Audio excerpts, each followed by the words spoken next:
I was holding the keys to a $1.5 million penthouse in the palm of my hand. It was a wedding gift for my son Marcus. I wanted to give him the start in life I never had. I was adjusting my tie in the back of a rented Bentley, feeling like the proudest father in Atlanta when my phone buzzed on the leather seat beside me. I picked it up expecting a congratulatory message from an old friend. Instead, it was a text from a number I did not recognize. The screen glowed with 6 words that made my blood run cold. Don't go to the wedding. Run. I thought it was a sick joke. I thought about deleting it. But something made me call the number back. What I heard on the other end of that line shattered my world and turned this wedding day into a war zone. I am Cyrus Montgomery. Most people see a 73-year-old black man with gray hair and a cane and they think they see a fragile grandfather. They see someone who needs help crossing the street. They do not see the man who spent 40 years pouring concrete and welding steel to build the bridges this city drives on. They do not see the engineer who clawed his way up from poverty to build a construction empire with nothing but grit and 2 calloused hands. I have faced labor strikes, recessions, and men who wanted to see me fail because of the color of my skin. I survived it all. I buried my wife 5 years ago and promised her I would look after our boy. Marcus is a good man, but he has a soft heart. He does not see the wolves in the tall grass. For the last 6 months, I thought he had finally found happiness. Tiffany Street. James seemed like the answer to my prayers. She was beautiful, poised, and came from a family that acted like Atlanta royalty. She called me Dad. She brought me sweet potato pie. She listened to my stories about the old days. I let my guard down. I let myself believe that my son was safe. That is why I liquidated a significant portion of my portfolio to buy the penthouse overlooking the park. It was a surprise. I wanted to hand them the deed during the toast and watch my son cry tears of joy. The Bentley hummed quietly as we navigated the traffic toward the St. James family estate. I looked down at the velvet box in my hand. It felt heavy, not just expensive, but heavy with history. It represented every early morning and every late night I had worked since I was 20 years old. It was my legacy. Then the phone buzzed again. I looked at that text message. Don't go to the wedding. Run. My brow furrowed. I felt a flash of irritation. Who plays a prank like this on a man's biggest day? I assumed it was one of Marcus's jealous ex-girlfriends or maybe a spam bot. I almost swiped left to delete it. But my thumb hovered over the screen. I am an engineer. I deal in facts, not assumptions. And the fact was, my intuition was pricking at the back of my neck. That same instinct that told me when a support beam wasn't holding right. I pressed the call button. It rang once, twice, 3 times. I was about to hang up and curse whoever was wasting my time. Then the line picked up. Hello? I said, my voice deep and commanding. Who is this? There was no answer. But the line wasn't dead. I heard rustling. Fabric rubbing against a microphone. It sounded like a pocket dial. Whoever had sent the text had likely shoved the phone back into their pocket or bag in a hurry, accidentally answering my call. I was about to hang up when I heard a voice I recognized. It was crystal clear, cutting through the muffled background noise. It was Tiffany. But it was not the Tiffany who brought me pie. The voice was sharp, high-pitched, and dripping with malice. Stop worrying, Mom, Tiffany said. The reception is perfect, the flowers are perfect, and the best part is we are almost at the finish line. I pressed the phone harder against my ear. My heart began to thump a strange, uneven rhythm against my ribs. I heard an older woman's voice. It had to be Victoria, her mother, the woman who had charmed me at the rehearsal dinner. I just hope the old man doesn't make a scene, Victoria said. He looks like he belongs in a mechanic's shop, not a ballroom. Are you sure he has the papers? He has them. Tiffany laughed. A cruel, ugly sound. Marcus said the old fool is bringing a big surprise gift. I bet it is the deed to that apartment. As soon as he signs that property over to Marcus, and Marcus signs the power of attorney to me, we are done. Done with what I whispered to the empty car, my hand trembling. We will put him in that state nursing home on the south side, Tiffany continued. The cheap one. We don't need to waste money on private care. His heart is weak anyway. Once he is in there isolated, he probably won't last 6 months. And then, the entire estate is ours. Finally. No more pretending to listen to his boring stories about bridges. God, he smells like old oil and dust. The air in the Bentley seemed to vanish. I couldn't breathe. It felt like a steel girder had fallen on my chest. A state nursing home, the cheap one, 6 months to live. This wasn't just greed. This was a death sentence. They were planning to bury me alive. They were planning to take the legacy I built with my blood and sweat, spend it on their vanity, and throw me away like a used napkin. And Marcus. They were going to strip him clean too. If Marcus signed that power of attorney, he would be just as helpless as I was.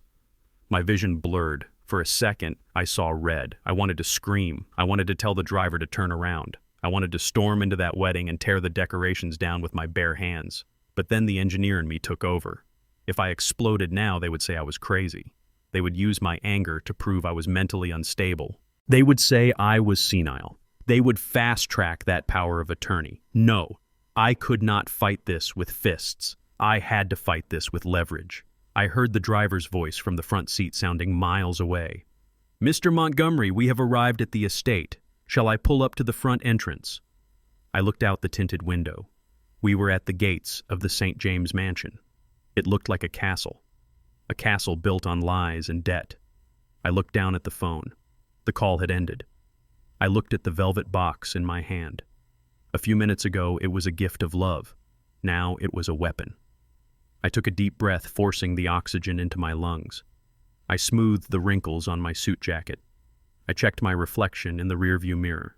The shock was gone. The hurt was locked away in a steel box deep inside me. All that was left was cold, hard calculation. "Yes," I said to the driver, my voice steady as a rock. "Pull up to the front. I have a wedding to attend." I put the phone in my pocket. I gripped the velvet box tight. They wanted the old man. They wanted the fool. Well, I would give them a performance they would never forget. I wasn't just going to the wedding. I was going to war. Before I continue this story, let me know in the comments if you have ever trusted someone who turned out to be a snake.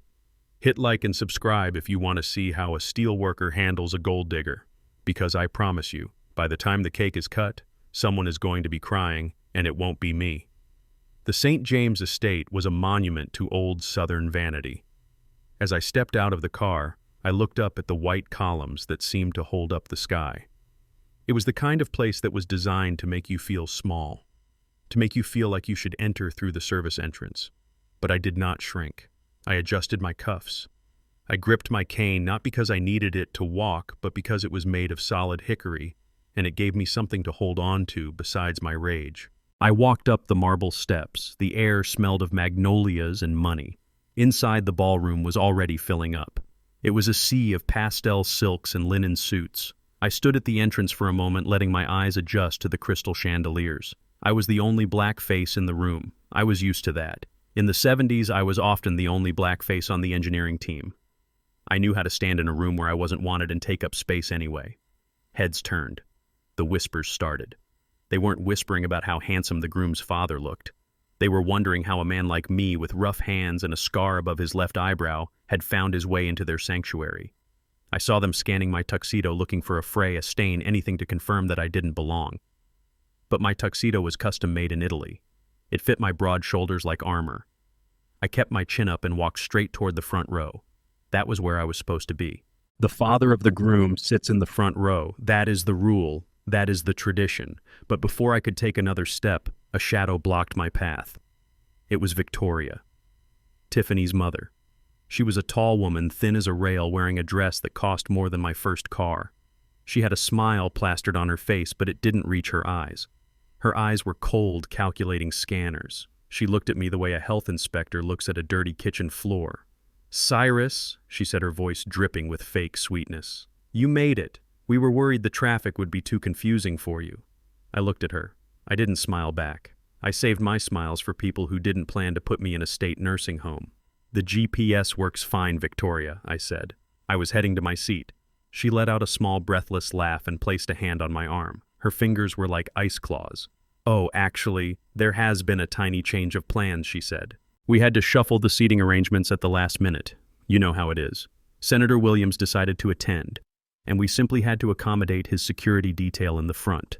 She pointed a manicured finger toward the back of the room, way back, past the dance floor, past the buffet tables, right next to the swinging double doors of the kitchen. "We set up a lovely spot for you at table 15, she said. "It is cozy, and it is warmer back there. We thought it would be better for your condition. You know, with the drafts near the front. Table 15. It wasn't just a bad seat. It was an exile. It was the table where they put the distant cousins they didn't like and the photographer's assistants. It was as far away from the ceremony as you could get without leaving the building. She was telling me in front of all her high society friends that I was not family. I was a prop that needed to be hidden away near the kitchen so I wouldn't ruin the pictures. My heart hammered against my ribs, but my face remained stone. I looked at table 15, then I looked at the front row where a group of strangers were laughing and drinking champagne. I looked back at Victoria. She was waiting for me to argue. She wanted me to raise my voice. She wanted the angry black man to make a scene so she could call security and have me removed before the ceremony even started. That was the trap. I didn't step into it. Instead, I took her hand. I shook it, and then I squeezed. I have worked with steel my whole life. My grip is not something you shrug off. I squeezed her hand just hard enough to grind the bones slightly together, just hard enough to wipe that condescending smirk right off her face. Her eyes widened. She tried to pull away, but I held on for a second longer. "Thank you, Victoria," I said, my voice low and smooth. "Table 15 is perfect. I prefer to see the whole room anyway. It is safer when you can watch everyone's back." I let her go. She rubbed her hand, staring at me with a mix of shock and fear. She had expected a senile old man. She just met the man who survived the Detroit riots. I walked past her, my cane tapping a steady rhythm on the floor. I made my way to table 15. As I sat down, the smell of roasted chicken and dish soap wafted from the kitchen doors. It was insulting. But Victoria was right about one thing. It was a strategic position. From here, I could see everything. I could see the exits, I could see the guests, and I could see the altar. I scanned the room for my son. I found him standing near a floral archway, looking pale. Marcus is a handsome boy, tall and strong like me, but today he looked small. He was pulling at his collar like it was a noose. He wasn't smiling. He looked terrified. And then I saw her, Tiffany. She glided over to him. She looked like an angel in white silk, but I knew what lay beneath. I saw her lean in close to him. To anyone else, it looked like a romantic whisper before the vows, but I spent 30 years as a foreman on loud construction sites. I learned to read lips over the sound of jackhammers and drills. I focused on her mouth. She wasn't saying "I love you." She wasn't saying "you look handsome." She slipped a folded piece of paper into his hand. Her face was hard. Her lips moved precisely. "Make him sign this before the ceremony," she said. I saw Marcus hesitate. He looked down at the paper. He looked sick. He started to shake his head. Tiffany grabbed his wrist. Her nails dug into his skin. I saw her mouth move again. "Do it, or this wedding is over and everyone will know about the debt." My blood turned to ice. The debt? What debt? Marcus had a good job. I had taught him to save. Unless she had already drained him dry. Marcus nodded, slowly, defeated. He shoved the paper into his pocket and turned to look for me. I sat back in my chair at table 15. The waiter poured water into my glass. I didn't drink it. The battle lines had been drawn. They weren't just coming for my money. They were blackmailing my son. I touched the inside pocket of my jacket where the USB drive from Sarah was hidden. I touched the pen in my pocket. Marcus was coming for me. He was coming to get my signature on his death warrant. Let him come, I thought. I am ready. The music started to swell. The guests began to take their seats. But for me, the wedding was already over. The demolition was about to begin. I left table 15 and followed my son toward the groom's private suite. It was a heavy oak door at the back of the hallway, away from the prying eyes of the guests. As I walked, the sound of the string quartet faded, replaced by the thud of my cane on the plush carpet. I felt like a prisoner walking toward the execution chamber, but I kept my head high. I needed to look oblivious. I needed to play the part of the trusting, slightly confused father they thought I was. When I stepped inside the room, the air was thick with the smell of cedar and nervous sweat. Marcus was pacing back and forth near a leather armchair. He looked like he was about to throw up. His hands were shaking as he poured himself a glass of water from a crystal pitcher. When he saw me, he didn't hug me. He didn't ask how I was feeling or if I liked the venue. He just pointed to the table. "Hey, Dad, thanks for coming back here," he said, his voice tight and breathless. "Listen, Tiffany is really stressing out about the apartment paperwork. She says there is one more form we need to file for the insurance, just a standard liability thing. He picked up a document that was lying on the table and held it out to me. His hand was trembling so much the paper made a rattling sound. "We need to sign it now, Dad, before the ceremony starts," he said, avoiding my eyes. "It is just a formality." I took the paper. I felt the weight of his betrayal in that single sheet of legal stationery. Just a formality. That is what they tell you before they bulldozed a neighborhood to build a highway. Just a formality. I walked over to the armchair and sat down slowly, groaning a little for effect. I reached into my pocket and pulled out my reading glasses. I took my time wiping the lenses with a handkerchief. I could see Marcus bouncing on the balls of his feet, checking his watch every 5 seconds. "Come on, Dad, please," he said. "We are on a tight schedule." I put on my glasses and looked at the document. It was printed on thick, expensive paper. At the top, in bold letters, it didn't say, "Insurance Liability Waiver." It said, "Durable Power of Attorney." I read the first paragraph. It was a legal declaration stating that due to declining mental faculties and advanced age, Cyrus Montgomery was voluntarily ceding full control of his assets, real estate, and banking decisions to his son, Marcus Montgomery, and by extension his spouse. It wasn't insurance, it was a conservatorship. They were trying to declare me incompetent. If I signed this, I wouldn't just be giving them the apartment. I would be giving them the right to sell my house, drain my retirement accounts, and yes, put me in that state-run nursing home Tiffany had laughed about on the phone. They could legally lock me away, and I wouldn't be able to access a dime of my own money to hire a lawyer to get me out. My heart hammered against my ribs like a sledgehammer. I looked up at Marcus, my boy, the boy I taught to ride a bike, the boy I sat up with when he had the flu. He was standing there sweating in his tuxedo, trying to strip me of my dignity because his wife told him to. He knew what this paper was. He had to know. And yet here he was handing me the pen. I felt a wave of nausea, but I pushed it down. I couldn't confront him yet. If I called him out now, he would run to Tiffany and they would find another way to force my hand. I needed to stall. I needed to destroy this document without raising suspicion. I looked at the side table next to the armchair. There was a silver coffee service tray, a pot of fresh, hot coffee, cream, sugar, and a few porcelain cups. "I need a little caffeine to wake up," I said, my voice sounding raspy. "Long drive." I reached for the silver pot. My hand, usually steady enough to weld a seam within a millimeter of precision, began to shake. This time I didn't have to pretend. The rage vibrating through my body made the tremors real. "Dad, just sign it first," Marcus pleaded, reaching out. I ignored him. I lifted the pot. I held it over the cup, but my eyes were locked on the document resting on my knee. "Oops," I muttered. With a jerk of my wrist, I tipped the pot. A stream of scalding dark liquid poured out, but it didn't go into the cup. It splashed directly onto the paper. "Oh no," I cried out, dropping the pot back onto the tray with a loud clatter. Look at me. I am so clumsy. The coffee soaked into the thick paper instantly. It turned the white page into a brown, soggy mess. The ink began to run. The signature line dissolved into a puddle of caffeine. Dad, Marcus yelled, grabbing a napkin and trying to dab at the mess, but it was useless. The document was ruined. It was pulp. "I am sorry, son," I said, using the napkin to wipe a few drops off my trousers. "My hands aren't what they used to be. Old age, I guess, just like you said." Marcus stared at the destroyed paper. For a second I saw relief in his eyes. Genuine relief. Maybe a part of him was glad he didn't have to go through with it. But then the fear returned. He looked at the door. "She is going to kill me," he whispered. "Who is going to kill you?" I asked, feigning ignorance. Before he could answer, the door swung open. Tiffany walked in. She looked breathtaking in her designer gown, but her face was twisted into a knot of impatience. "Marcus, do you have it?" she asked, her voice sharp. "The photographer is waiting." She stopped. She saw the coffee dripping off the table. She saw the sodden lump of paper in Marcus's hands. She saw me dabbing at my pants with a confused look on my face. The mask slipped. For 1 second, just 1 second, I saw the monster. Her eyes bulged, her lip curled back like a dog about to bite. She looked from the paper to me, and I saw pure, unadulterated hatred.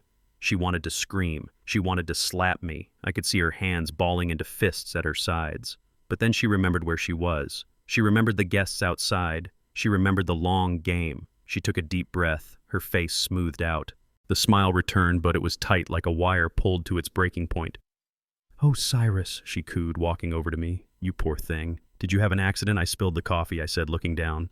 I am sorry, Tiffany. I ruined the insurance paper. Marcus looked at her, terrified. We can print another one later, right? After the honeymoon. Tiffany ignored him. She stared at me. She knew. Somewhere deep down she suspected this wasn't an accident. She was testing me. She was looking for a sign of defiance in my eyes. I gave her nothing but the cloudy gaze of a tired old man. Don't worry, Marcus, she said, her voice icy calm. She didn't take her eyes off me. I figured something like this might happen. You know how unpredictable things can be with your father's condition.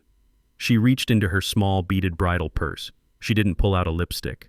She didn't pull out a tissue. She pulled out a car key.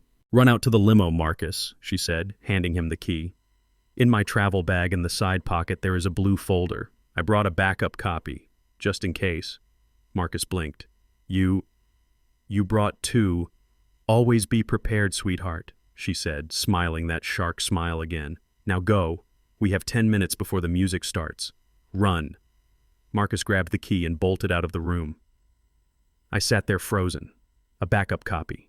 She had anticipated this. She had anticipated I might lose it, stain it, or tear it. She was more dangerous than I thought. She wasn't just greedy. She was meticulous. She wasn't going to let me leave this room without signing my life away. Tiffany turned to me. The room was silent. Just the two of us. You really should be more careful, Cyrus, she said, her voice dropping to a whisper.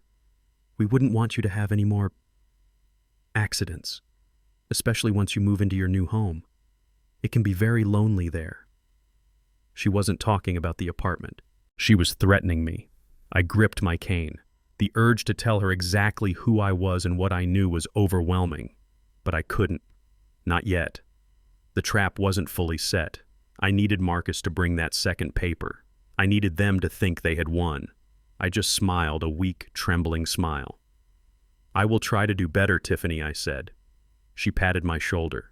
It felt like being touched by a snake. I know you will, she said. She turned and checked her reflection in the mirror, fixing a stray hair. She was confident. She thought she had checkmated me. She didn't know that while she was playing checkers, I was playing 3D chess. And she definitely didn't know that in my other pocket, the one not stained with coffee, my phone was silently recording every word she just said. But I needed to move fast. Marcus would be back in 5 minutes with the new document. I couldn't spill coffee twice. I needed a new plan, and I needed it now. The war wasn't coming. It was already here inside the groom's suite. The door to the groom's suite clicked shut behind me. I was alone in the hallway. My hands were still shaking, but not from age. They were shaking from the sheer effort of not strangling my daughter-in-law. I needed air. I needed space to think. I told myself I was going to the restroom, but in reality I was looking for an escape route. Not to leave, but to regroup. I felt like a soldier behind enemy lines who had just realized his map was wrong. The corridor was long and lined with portraits of dead ancestors who looked down at me with disapproval. The St. James family history, or at least the version of history they wanted people to see. I walked slowly, leaning heavily on my hickory cane. I needed them to think I was frail. I needed to buy time before Marcus came back with that second power of attorney document. I turned a corner toward the service area, away from the noise of the ballroom. The music was muffled here, a dull, thumping bass that sounded like a headache waiting to happen.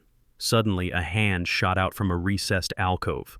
I didn't have time to raise my cane. The grip was strong, desperate. I was yanked sideways into the shadows of a linen closet. The smell of lavender detergent and stale dust hit me. Quiet, a voice hissed. Don't make a sound or we are both dead. I blinked my eyes, adjusting to the dim light. Standing before me was a woman. She was wearing an oversized catering uniform that was 2 sizes too big, and a heavy gray scarf was wrapped around her head and face, leaving only her eyes visible. But I knew those eyes. They had the same shape as Tiffany's, but without the cruelty. They were terrified. You, I whispered, you are the one who texted me. She pulled the scarf down just enough for me to see her face. She looked like a ghost. Pale with dark circles under her eyes, but there was a fierce determination in her jaw. I am Sarah, she said, her voice trembling. I am Tiffany's sister. I frowned. Tiffany said she was an only child. Of course she did. Sarah spat, the bitterness coating her words like acid. That is because I don't exist to them anymore. I was erased from the family tree 5 years ago. Do you know why? Because I married a man like you, Cyrus. A good man, a mechanic who works with his hands. My father said I was polluting the bloodline with poverty. They threw me out on the street with nothing. I looked at this woman, seeing the pain etched into her face. It mirrored my own. I had spent my life being judged by people like the St. James family. Why are you here, Sarah? I asked. Why warn me? Because they are going to destroy your son the way they tried to destroy my husband, she said, grabbing my lapels. Cyrus, you need to understand this isn't just about greed, it is about survival. The St. James dynasty. It is a lie. It is all smoke and mirrors. She looked toward the door, checking for footsteps, then leaned in closer. My father Richard has a gambling problem, she whispered rapidly. A big one. He lost everything 5 years ago. The estate, the cars, the jewelry. It is all leveraged. They are drowning in debt. They owe money to people you do not want to owe money to. Dangerous people. If they don't come up with $2 million by next week, Richard isn't just going to lose the house, he is going to lose his kneecaps. Or worse. I felt a cold chill run down my spine. The pieces were falling into place. The rush to get married. The insistence on the apartment. The power of attorney. They didn't just want my money for a lavish lifestyle. They needed it to pay a ransom. So my son is just a bailout package, I said, my voice hardening. He is a mark, Sarah corrected me. And so are you. But that is not the worst part. She paused. Tears welled up in her eyes. She looked down at her own stomach, then back at me. You are excited to be a grandfather, aren't you? She asked softly. I saw the way you looked at Tiffany's belly during the rehearsal dinner. You had that light in your eyes. I nodded. It was the only thing keeping me going. The thought of holding a grandson, a continuation of the Montgomery line. There is no baby, Sarah said. The words hung in the air like toxic smoke. I froze. What did you say? It is fake, she said, her voice breaking. It is a foam pad. She isn't pregnant. She never was. It was the only way to trap Marcus quickly. The plan is simple. Get the marriage certificate. Get you to sign over the assets. Then in a month or two, she will have a tragic miscarriage caused by the stress of taking care of a senile father-in-law. She will blame you. She will use the grief to manipulate Marcus even further, and you will be locked away in a home too medicated to defend yourself. The world stopped spinning. The floor beneath me felt like it had turned to liquid. No baby. The nursery I had started designing in my head. The little baseball glove I had bought and hidden in my suitcase. The future I was fighting for. It was all a lie. A cruel, calculated foam rubber lie. Something inside me broke. And then something else snapped into place. The engineer was back, but this time I wasn't building a bridge. I was preparing to bring down a building. Do you have proof? I asked. My voice sounded strange to my own ears. Dead. Flat. Sarah reached into the pocket of her oversized catering tunic. She pulled out a small silver USB drive. It looked innocuous, but I knew it contained a nuclear bomb. I recorded them, she said, pressing it into my palm. My mother, my father, Tiffany. They talk loud when they think no one is listening. I have recordings of them planning the fake pregnancy, recordings of them laughing about your cheap suit and how easy it will be to declare you incompetent. It is all here. I closed my fingers around the cold metal drive. This was it. This was the ammunition I needed. Why are you doing this? I asked her again. Sarah pulled the scarf back up over her face. Because I couldn't save myself, she whispered. But maybe I can save you. Run, Cyrus. Use this. Burn them to the ground. She turned to the service door, ready to disappear back into the kitchen staff. Wait, I said. But she was already gone. I was alone in the linen closet. I looked at the USB drive. I couldn't keep it in my pocket. If they searched me, if they sensed I knew something, they would take it. I sat down on a stack of towels. I groaned as I lifted my leg.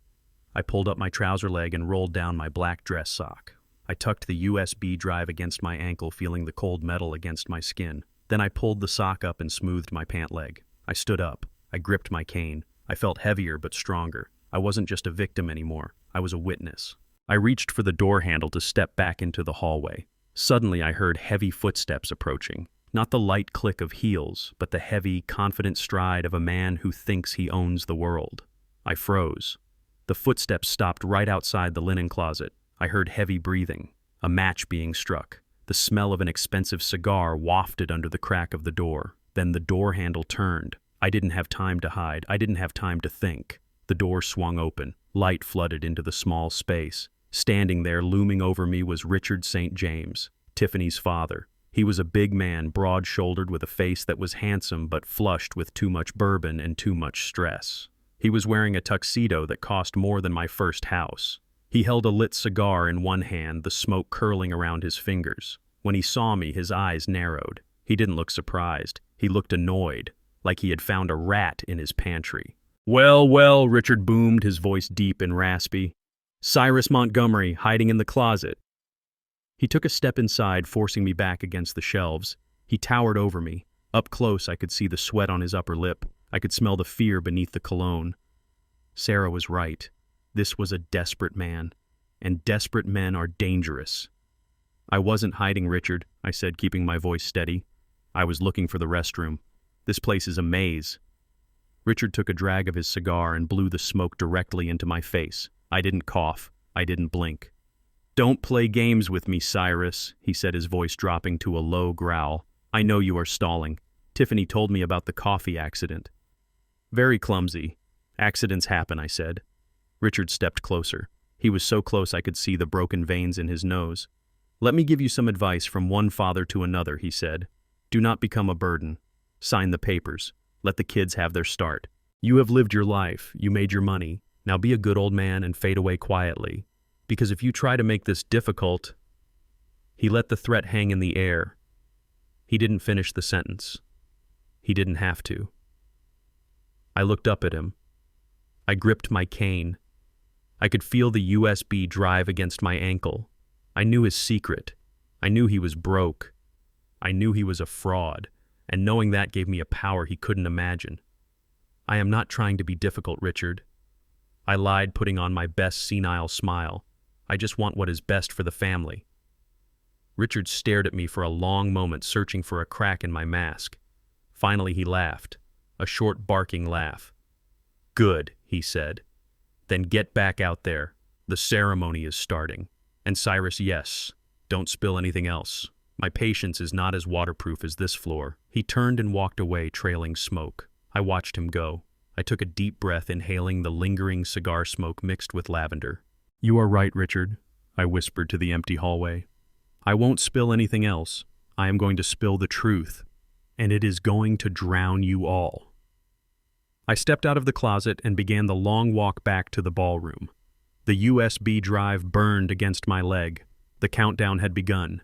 I stood my ground in that narrow service hallway, the smell of industrial lavender and expensive tobacco swirling around us.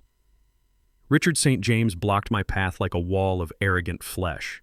He took another long drag of his cigar, the ember glowing bright orange in the dim light, and exhaled a thick cloud of smoke directly into my face. It was a power move. It was the kind of thing a foreman used to do to me back in 1972 when he wanted to remind me who signed the paychecks. But I didn't cough. I didn't wave the smoke away. I just stared through the haze, locking my eyes onto his. "You are a quiet man, Cyrus," Richard said, his voice dripping with a casual, lazy disdain. "I like that. I always say that people like you should be seen and not heard. It makes things easier for everyone." He took a step closer, invading my personal space. He was taller than me, fed on steak and whiskey his whole life while I grew up on grits and government cheese. He leaned down, his face inches from mine. I could see the broken capillaries in his cheeks, the yellow tint to his eyes. He smelled of fear and breath mints, trying to cover up the rot. "Let's be honest with each other," Richard continued, his voice dropping to a conspiratorial whisper. "We both know this marriage is a charity case. My daughter a St. James, lowering herself to marry a Montgomery. It is a gift, Cyrus, a golden ticket for your boy. He gets to wash off the stain of his background. He gets to walk into rooms he would never be invited to otherwise." I gripped the handle of my hickory cane so hard my knuckles turned white. My background. He was talking about the neighborhood where I learned to walk. He was talking about the mother who scrubbed floors so I could go to school. He was talking about the history that built the steel in my spine. "You think I don't know where you come from?" Richard sneered, flicking a piece of ash onto the lapel of my Italian suit. "I had a private investigator look into you weeks ago. The South Side projects. a father who vanished, a mother who cleaned toilets. You crawled out of the gutter, Cyrus. And now you think, because you have a little money in the bank and a nice suit, you are one of us. He laughed a short, wet sound. You will never be one of us. You are just the bank account. You are the wallet. And right now the wallet is closed when it needs to be open. He placed a heavy hand on my shoulder. It wasn't a friendly gesture, it was a clamp. He squeezed, trying to intimidate me, trying to make the old man crumble. So here is how the rest of this night goes, he hissed. You are going to go back out there. You are going to smile. And when Marcus brings you that new paper, you are going to sign it without reading a single word. Because if you don't, if you embarrass me or my daughter, I will make sure Marcus pays for it. I will ruin him. I have friends in this city, Cyrus, powerful friends. I can make sure your son never works in this town again. I can make sure his little marketing career evaporates. Do you understand me? He stared at me, waiting for the fear, waiting for the apology. He expected me to bow my head and say, "Yes, sir. Thank you, sir." I looked at his hand on my shoulder. Then I looked up at his face. I didn't see a powerful patriarch. I saw a desperate gambler who was bluffing with an empty hand. I saw a man who was drowning and trying to stand on my shoulders to keep his head above water. I reached up and took his hand off my shoulder. I didn't do it gently. I grabbed his wrist with the grip of a man who used to bend rebar for a living. I felt his pulse jumping under his skin. I removed his hand and dropped it like it was a piece of trash. You are right, Richard, I said. My voice was low, rumbling from deep in my chest. It wasn't the voice of a guest. It was the voice of a man who had survived riots and recessions. Richard looked surprised. He rubbed his wrist, taking a step back. I am right, he asked, confused. Yes, I continued, taking a step toward him. I forced him to step back again. I am from the gutter. I am from the projects. I grew up in a place where you had to sleep with one eye open, where you had to know who your friends were before you turned your back. I took another step. Richard retreated until his back hit the wall. He looked like a cornered animal. But you know what we learned in the gutter, Richard, I asked, leaning in close. We learned how to smell a rat. I tapped the side of my nose with my index finger. And you, Richard, you stink. You smell like desperation. You smell like a man who is broke. You smell like a man who is trying to sell his own daughter to pay off his bookie. Richard's face went pale. The cigar fell from his fingers and rolled onto the floor, sending up a trail of sparks. How dare you, he stammered. I know about the debts, I whispered, my voice cold as steel. I know about the bankruptcy. I know this wedding isn't a celebration. It is a fundraiser, and I am the donor. Richard opened his mouth to speak, but no words came out. He looked terrified. The arrogance was gone, stripped away in seconds. I straightened my jacket. I adjusted my tie. You said I am not one of you, I said, looking down at him. Thank God for that. Because where I come from, we don't sell our children. We protect them. I turned my back on him. I didn't wait for a response. There was nothing left to say. I could hear him breathing heavily behind me, wheezing like a deflated balloon. I walked down the hallway, my cane tapping a victory march on the hardwood floor. I didn't look back. I didn't need to. I knew he was still standing there, leaning against the wall, wondering how the old man from the projects had just seen right through his soul. I turned the corner and found a quiet alcove near the kitchen entrance. The waiters were rushing back and forth with trays of hors d'oeuvres, oblivious to the war that had just been declared in the hallway. I pulled out my phone. My hands were steady now. The anger had crystallized into focus. I didn't have time to be emotional. I had a job to do. I scrolled through my contacts until I found the number for my attorney, a man named Jeremiah who was as ruthless as he was expensive. I didn't call him. I didn't want to risk being overheard. I typed a text message. It was short. It was a code we had agreed upon years ago, a fail-safe for the worst-case scenario. Activate Operation Fortress. Freeze everything. Now. I hit send. I watched the little bubble move across the screen. Delivered. Operation Fortress. It was the nuclear option. It meant locking down every bank account, every credit card, every asset connected to my name. It meant flagging every transaction as fraudulent. It meant that in exactly 5 minutes, the Montgomery fortune would become an impenetrable vault that no one, not even Marcus, could access. I put the phone back in my pocket. I felt a strange sense of calm wash over me. The trap was set. The cage door was closing. I looked toward the ballroom doors. I could hear the DJ announcing the entrance of the wedding party. The applause, the cheers, they were celebrating a merger.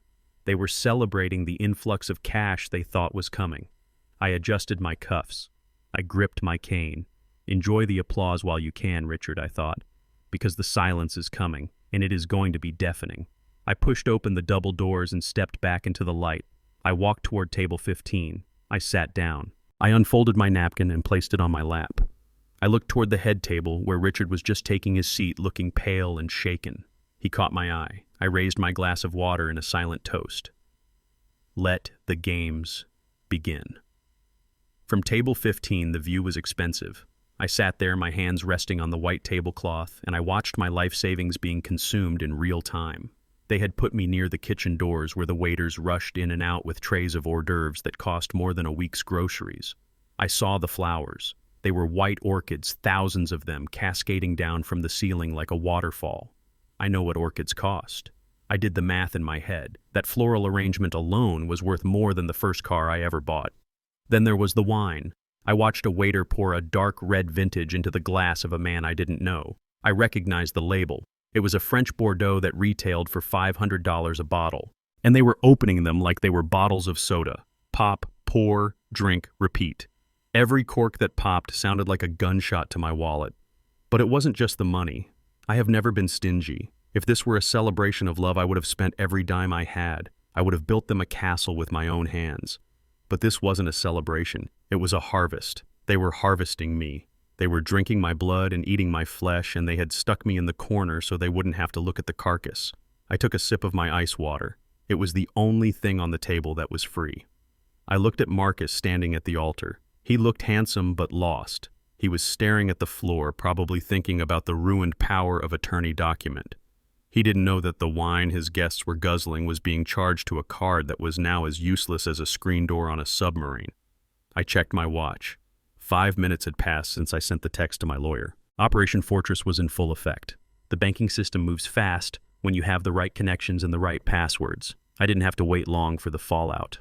I saw him coming through the crowd. It was the wedding planner, a man named Julian who wore a suit that was too tight and a headset that made him look like a pilot who was about to crash. He was weaving through the tables, ignoring the guests. He wasn't looking at the bride. He was looking for me.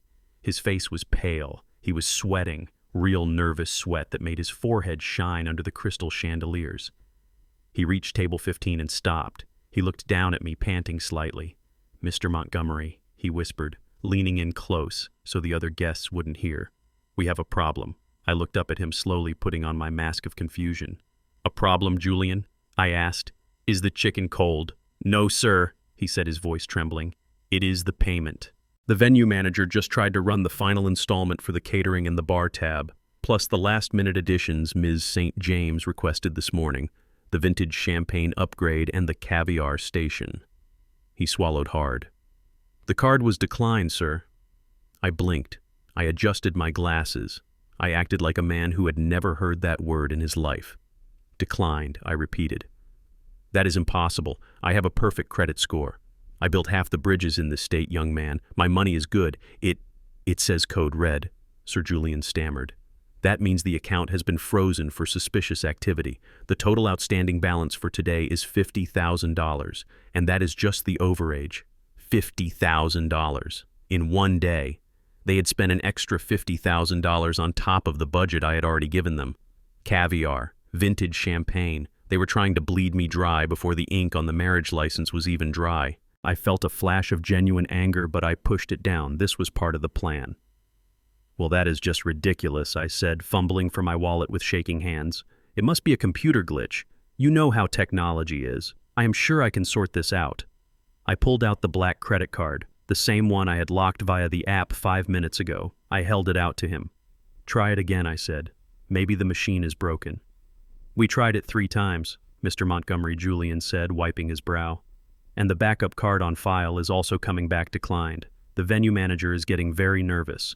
He says if we don't secure the funds in the next 10 minutes, he has to stop the service." "Stop the service?" I asked. "Yes, sir. No more wine, no more food. And He will turn off the lights in the ballroom. It is in the contract. Payment due upon commencement of the reception. I sat back in my chair. I looked at the card in my hand. "Oh dear," I said. "This is embarrassing. Let me call the bank. It might take a while to get through to a human being. You know how the hold music is." Julian looked like he was about to faint. "Please hurry, sir," he pleaded. "Miss St. James will be devastated if the lights go out during her first dance."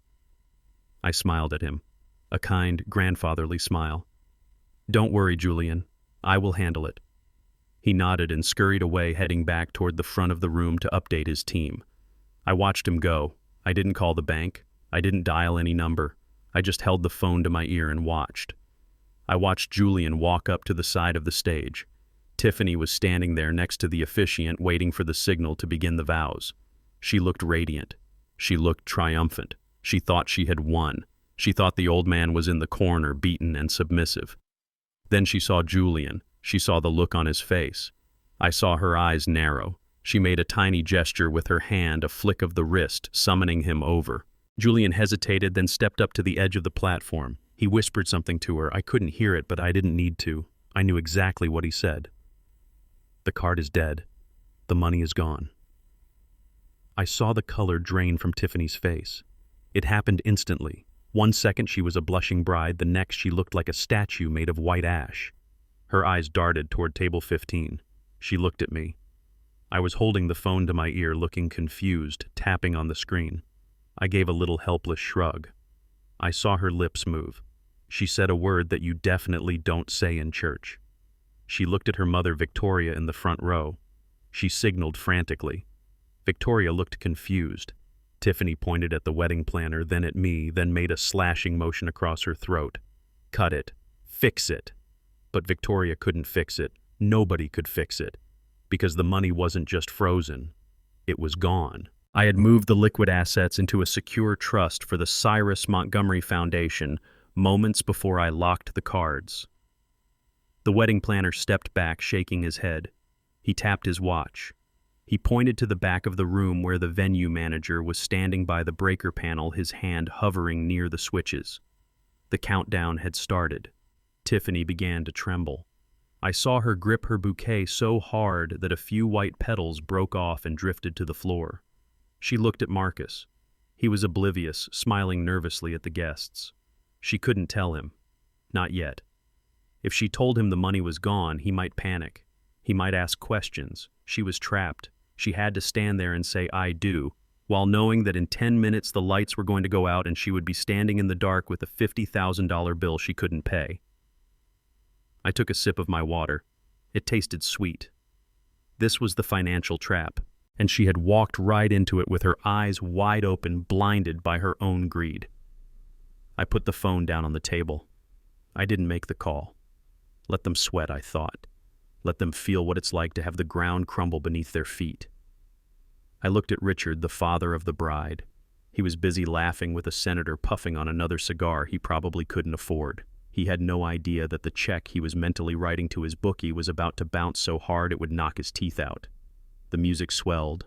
The officiant began to speak. "Dearly beloved, we are gathered here today." I leaned back in my chair. "Yes, we are," I whispered. "We are gathered here to watch a disaster." And the best part. The show was just beginning. Tiffany turned back to the crowd, forcing a smile that looked like a rictus of pain. She was terrified. She was calculating. I could see the gears turning in her head. She needed that signature. She needed that power of attorney now more than ever. It wasn't just about the apartment anymore. It was about paying for the champagne she was standing next to. She looked at Marcus. She nudged him. I saw Marcus reach into his pocket. He was checking for the car key she had given him, the key to retrieve the backup document. She was going to send him out in the middle of the ceremony. She was that desperate. I gripped my cane. "Go ahead, Marcus," I thought. "Run to the car. Because when you come back, you aren't going to find a helpless old man. You are going to find a father who has finally had enough." The wedding planner looked at me one last time, pleading with his eyes. I just looked at the orchids. They really were beautiful. It was a shame they were about to wilt in the dark. The officiant was a man with a silver beard and a voice like melted butter. He stood under the archway of white orchids that cost more than a year of college tuition and cleared his throat. The room went silent. It was that heavy, expectant silence where you can hear a pin drop or, in my case, the sound of a check bouncing in the distance. I sat at table 15, my hands resting on the head of my hickory cane, watching the performance of a lifetime. Tiffany stepped forward. She looked like a dream in that white dress. If I didn't know she was a viper waiting to strike, I might have been fooled too. She reached out and took Marcus's hands. My son looked at her with such adoration it made my chest ache. He saw a goddess. I saw a girl who had just signaled her mother to cut my financial throat less than 10 minutes ago. The officiant nodded to her. It was time for the vows. Tiffany took a deep breath. Her shoulders trembled slightly. It was a perfect touch. Vulnerability. She looked up at Marcus, her eyes shining with unshed tears. I had to give it to her. She was better than any actress I had ever seen on a screen. Marcus, she began, her voice soft and wavering, just enough to break every heart in the room. When I met you, I didn't think I was capable of love. I thought the world was a cold place. But you showed me what it means to be safe. You showed me what it means to be family. I tightened my grip on my cane. Family. She dared to use that word while her father was sitting in the front row, smelling like cheap cigars and bankruptcy, plotting how to liquidate my life's work. I promised, Tiffany continued, a single tear rolling down her cheek, right on cue, to love you without condition. I promise to stand by you when you are strong and hold you up when you are weak. I don't care about material things, Marcus. I don't care about houses or cars or bank accounts. All I want is you, just you for the rest of my life. A collective sigh went through the room. The guests were eating it up. I saw women dabbing their eyes with handkerchiefs. I saw Richard, her father, nodding solemnly, pretending he wasn't thinking about the 50 grand he needed to pay the caterer before the lights went out. I looked at Marcus. He was crying. Real tears. He believed her. He believed that she didn't care about the money. He believed she loved him for his kindness, for his humor, for his heart. He didn't know she was loving him for the inheritance she thought was coming. It was physically painful to watch. It is a specific kind of torture for a parent to watch their child walk into a trap, smiling the whole way. I wanted to jump up and scream. I wanted to play the recording from the USB drive right then and there. I wanted to let them hear her voice mocking his job and his family, but I couldn't. Not yet. The trap wasn't fully sprung. If I exposed her now, it would be messy. It would be my word against hers. She would claim the recording was fake or out of context. I needed Marcus to see the monster with his own eyes. I needed to strip away her mask layer by layer until there was nothing left but the ugly truth. But I also couldn't let this moment pass unchallenged. She was weaving a spell. She was hypnotizing him with these lies.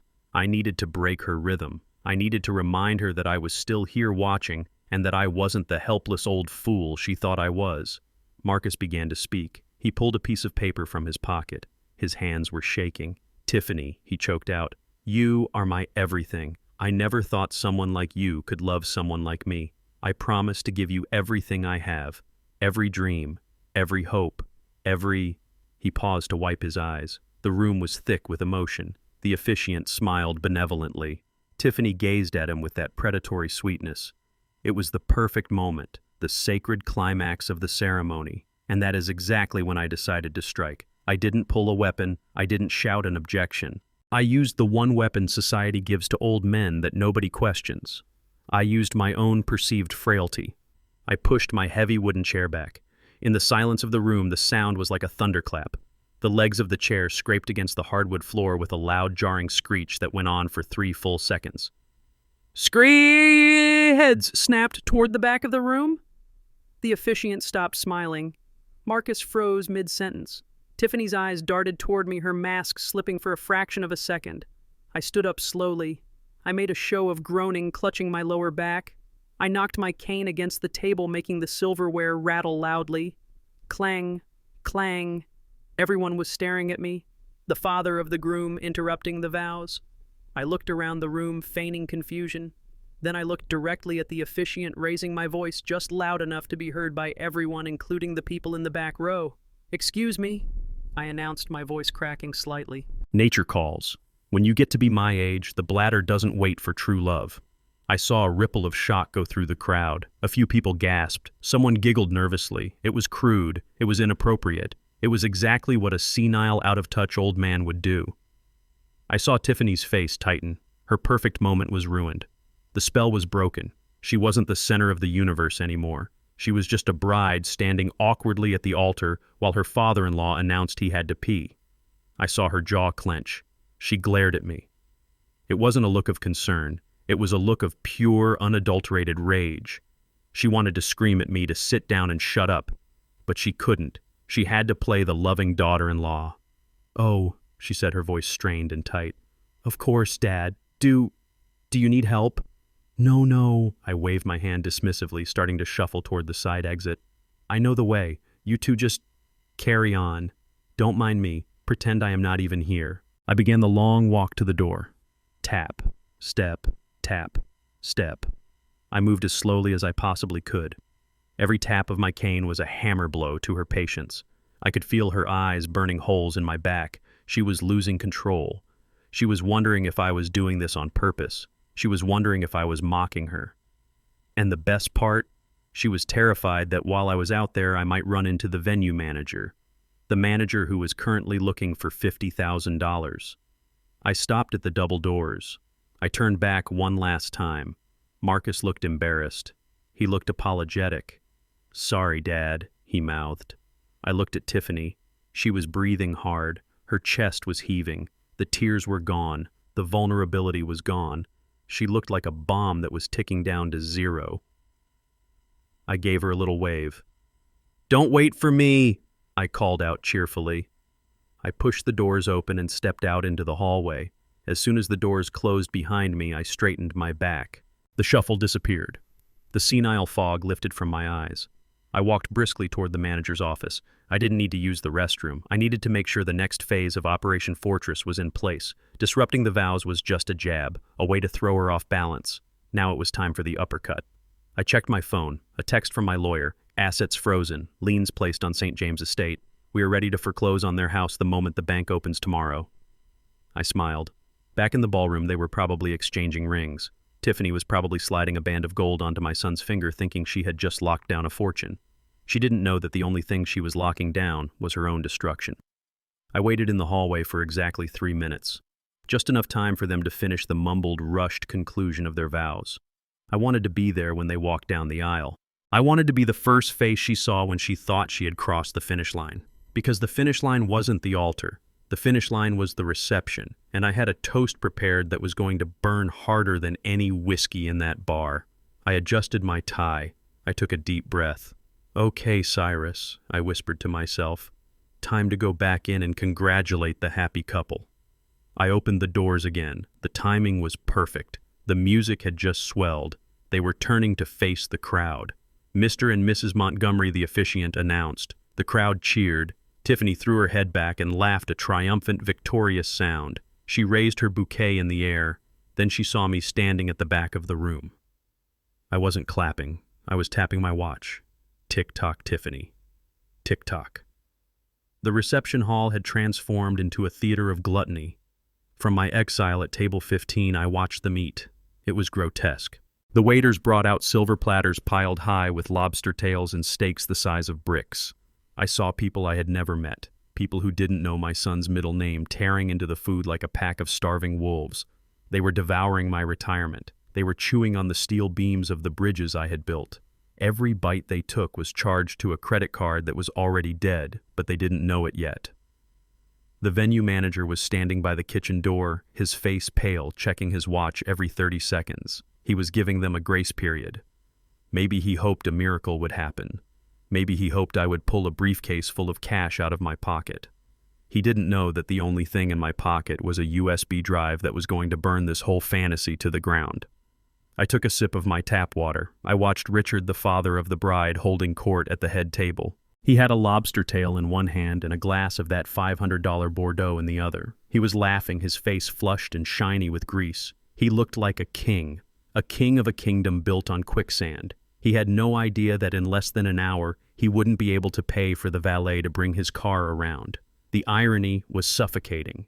These people looked down on me because I had dirt under my fingernails for 40 years. They called me blue collar. They called me simple. Yet here they were stealing from the simple man because they couldn't figure out how to earn an honest dollar. I needed to get closer.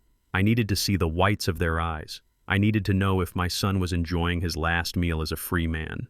I stood up, leaning heavily on my cane. I shuffled my feet, playing the part of the tired old man needing to stretch his legs. I navigated through the tables, moving slowly toward the head table. No one paid attention to me. To them, I was just furniture. Old, dusty furniture that clashed with the decor. I stopped behind a large marble pillar obscured by a massive arrangement of white hydrangeas.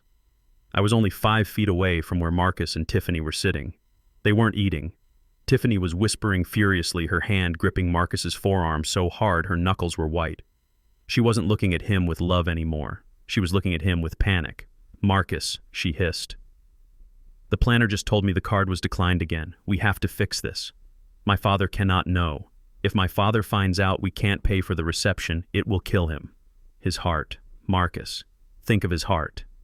I almost laughed out loud. Her father's heart. The man was currently eating red meat like it was his job. His heart was fine. His wallet was the problem. Marcus looked miserable. He rubbed his face with his hands. "I don't understand, Tiff," he said, his voice cracking. "My dad has never missed a payment in his life. He is meticulous. Maybe the bank flagged it for fraud because the amount is so high. I will call them tomorrow. Tomorrow is too late," she snapped, keeping her voice low but intense. "They are going to cut the power, Marcus. Do you understand? They are going to turn off the lights in the middle of our wedding. Think about the humiliation. Think about the baby." She placed her other hand on her stomach. The fake stomach. The foam pad that cost $20 at a costume shop. "Do you want our child to be born into a scandal?" she asked. "Do you want our baby's first memory to be his parents being thrown out of their own wedding by security?" She was good. I had to give it to her. She knew exactly which buttons to push. She was weaponizing a child that didn't exist to extort money from a husband she didn't love. Marcus looked at her stomach. I saw his eyes soften. I saw the resolve harden in his jaw. It was the wrong kind of resolve. It wasn't the strength of a man standing up for truth. It was the stubbornness of a man blinding himself to reality. "You are right," he whispered. "I won't let that happen." "So what are you going to do?" she asked. Marcus took a deep breath. He looked across the room. He looked right at table 15, but I wasn't there. He scanned the room until he saw me standing by the pillar. He didn't see me listening. He just saw his father. I saw a look in his eyes that I had never seen before. It wasn't love. It wasn't respect. It was calculation. "I will make him sign," Marcus said. His voice was cold, colder than I thought he was capable of. "I don't care if he is confused," Marcus continued. "I don't care if he spills coffee. As soon as the cake cutting is over, I am taking him to the back room. I will guide his hand if I have to. He is old Tiffany. He doesn't need all that money. He doesn't need that apartment. We need it. For the baby. I will force him," he said. The words hit me like a physical blow to the chest. I felt the air leave my lungs. I will force him. My son. The boy I carried on my shoulders at parades. The boy I taught to fish. The boy I sat with in the garage teaching him how to sand wood so he wouldn't get splinters. He was talking about me like I was an obstacle, like I was a stubborn mule that needed to be whipped into submission. He wasn't just being manipulated. He was choosing this. He was choosing to sacrifice me on the altar of his wife's vanity. He was willing to strip me of my dignity, my autonomy, and my safety just to keep the lights on for a party. I leaned back against the cold marble pillar. A deep, aching sadness washed over me, followed immediately by a sharp, clarifying anger. I had failed him. I realized it in that moment. I had failed Marcus, not because I didn't love him, but because I had loved him too much. I had sheltered him. I had paved the road for him so he never had to walk on gravel. I had shielded him from the harsh winds of the world so his roots never had to grow deep to hold him upright. He was weak, and because he was weak, he had become dangerous. A weak man will do anything to avoid pain. A weak man will betray his own father to please a woman who lies to him. I couldn't just save him from Tiffany. If I just exposed her and drove her away, Marcus would just find another shark to eat him. He would be a victim for the rest of his life. No, I couldn't just save him. I had to break him. I had to let the roof collapse on his head so he could learn how to build a shelter. I had to let him feel the cold, hard reality of the world without my wallet to keep him warm. I gripped my cane. The sadness evaporated. The steel returned to my spine. "You want to force me, Marcus," I thought. "You want to guide my hand. Well, son, you are about to get your wish. I am going to use my hand, but I am not going to sign a check." I am going to pull the rug out from under you so hard you will be seeing stars for a decade. I turned away from the pillar. I didn't go back to table 15. I walked toward the DJ booth. I had a new plan. The timeline had moved up. I wasn't waiting for the cake cutting. I wasn't waiting for the lights to go out. I was going to light the fuse myself. I walked past a waiter carrying a tray of champagne flutes. I reached out and took one. I downed it in a single gulp. It tasted like vinegar and betrayal. I wiped my mouth. "It is time to make a toast," I whispered. I signaled the DJ. He was a young kid I had slipped a $100 bill to earlier, asking him to play a specific track when I gave the signal. He saw me. He nodded. The music faded. The chatter in the room died down as the microphone screeched slightly. I stepped up to the center of the dance floor. I didn't look frail anymore. I stood at my full height of 6'2". I looked at the head table. Tiffany froze. Her fork stopped halfway to her mouth. Marcus went pale. I smiled. It was the smile of a demolition expert who just pressed the detonator. "Attention, everyone." I boomed, my voice filling the hall without a microphone. "I have a few words to say to the happy couple before the authorities arrive." The room went dead silent. And in that silence I saw the fear in their eyes. They knew. Deep down they knew. The old man wasn't asleep. The old man was awake, and he was angry. The DJ faded the music down. The room settled into that polite, expectant hush that always happens during the speeches. But this wasn't just polite interest. There was a razor-thin tension in the air. The St. James family was waiting for a lifeline. I was just the man holding the rope, but they didn't know I was planning to use it to hang them, not pull them to safety. First, it was Victoria's turn. Tiffany's mother swept onto the stage like she was accepting an Academy Award. She was wearing a dress that probably cost more than my first house, but up close I could see the fraying hem. She held a black jewelry box in her manicured hands. She opened it with a flourish, revealing a diamond necklace that sparkled under the stage lights. My daughter Victoria announced, her voice trembling with theatrical emotion. "This has been in our family for 4 generations. It is a symbol of the St. James legacy. Pure, flawless, and unbreakable, just like you." The crowd oohed and ahed. Tiffany brought her hands to her mouth, acting surprised. But I was sitting 5 feet away. I spent 40 years looking at materials. I know the difference between tempered glass and industrial diamond. I know how light refracts. And I knew without a shadow of a doubt that the necklace was paste. It was high-end costume jewelry, cubic zirconia. The real heirloom had probably been pawned months ago to pay off one of Richard's gambling debts. It was a perfect metaphor for these people. Shiny on the outside, worthless on the inside. Tiffany bent down so her mother could clasp the fake diamonds around her neck. She hugged Victoria, whispering something in her ear, probably asking if the check cleared yet. Then the spotlight swung to me, and now the DJ announced a few words from the father of the groom, Mr. Cyrus Montgomery. I didn't rush. I took a sip of water. I adjusted my cuffs. I grabbed my hickory cane and pushed myself up. Every movement was deliberate. I wanted them to sweat. I wanted Richard to wonder if the old man was going to ramble. I wanted Tiffany to wonder if I was going to sign the paper. I walked up the 3 steps to the stage. I stood next to the bride and groom. Marcus wouldn't meet my eyes. He was looking at his shoes, ashamed of what he was planning to do to me later. Tiffany, however, was beaming. She looked at me with a predator's smile. She thought she had me cornered. She thought the public pressure would force me to be compliant. I took the microphone. It felt heavy in my hand. I looked out at the sea of faces. I saw the waiters standing in the shadows waiting for the order to cut the power. I saw the venue manager crossing his arms, counting the seconds. I reached into my inner jacket pocket. The room went dead silent. You could hear a pin drop.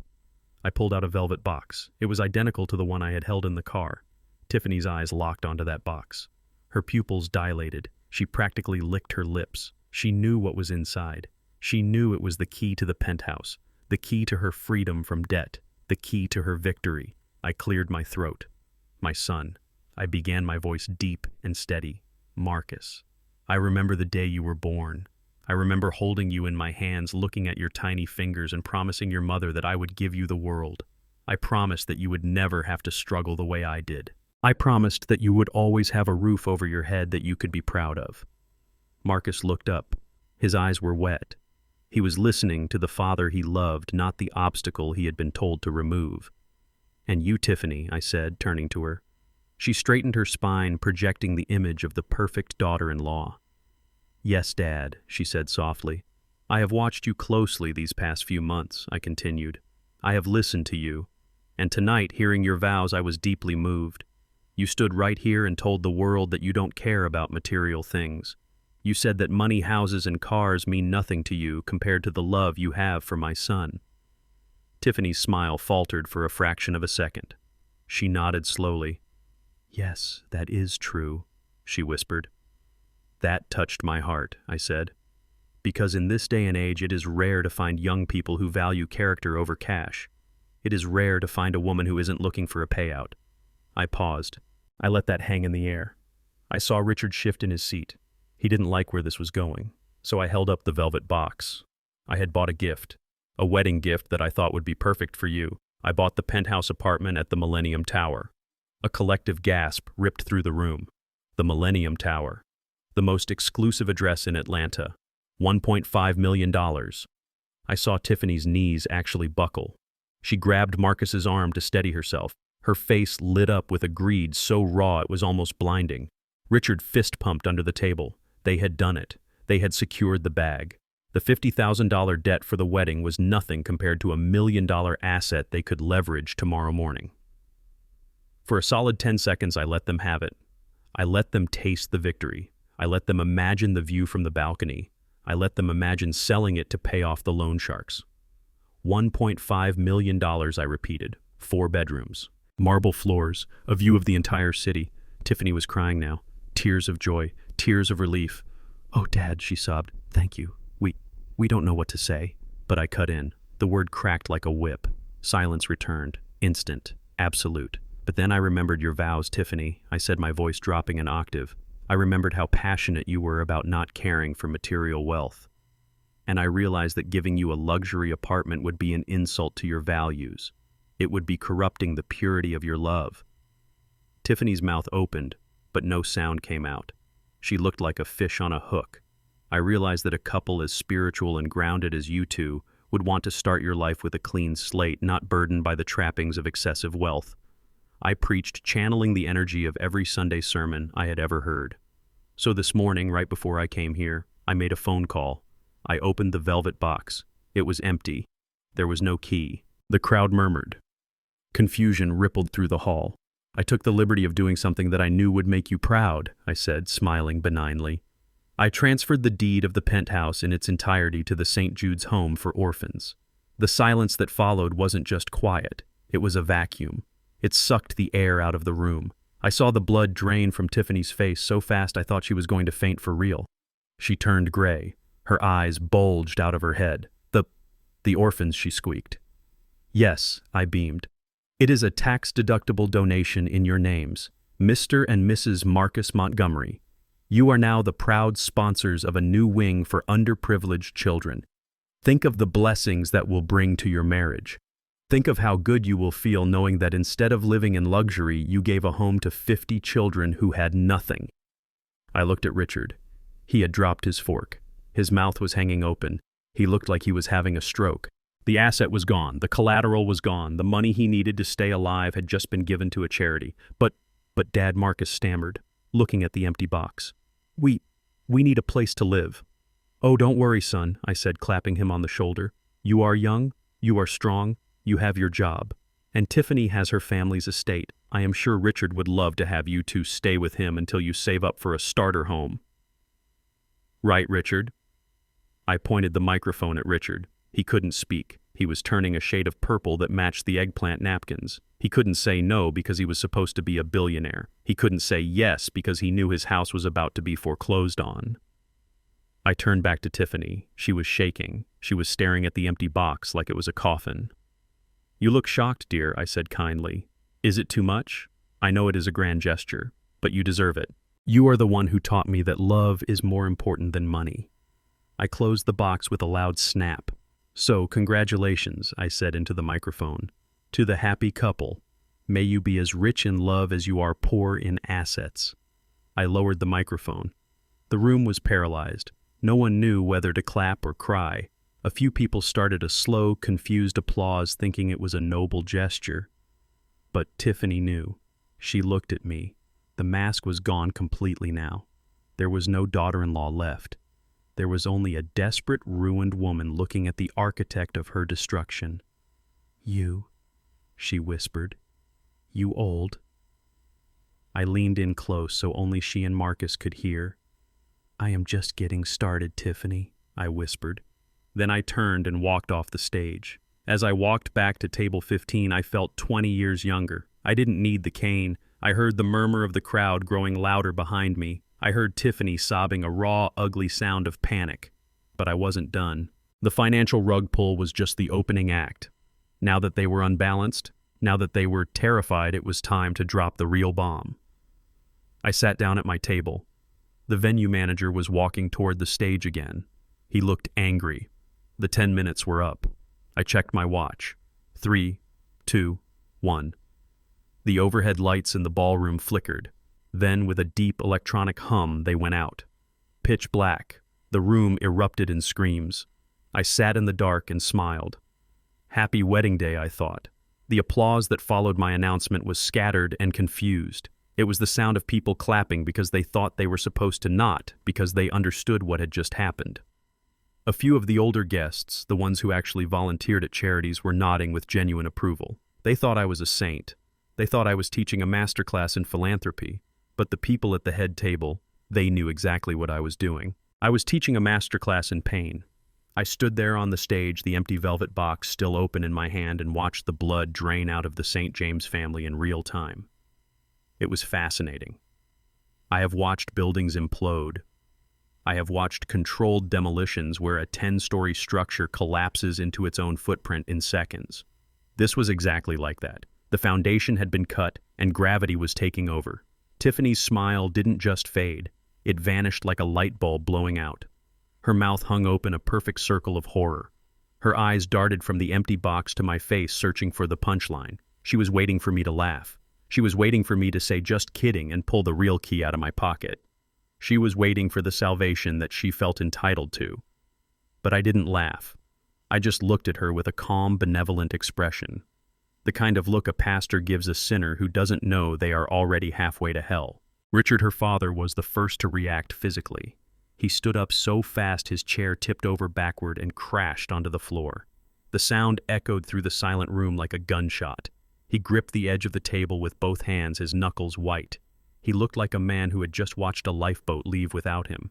He wasn't thinking about the orphans. He wasn't thinking about the tax deduction.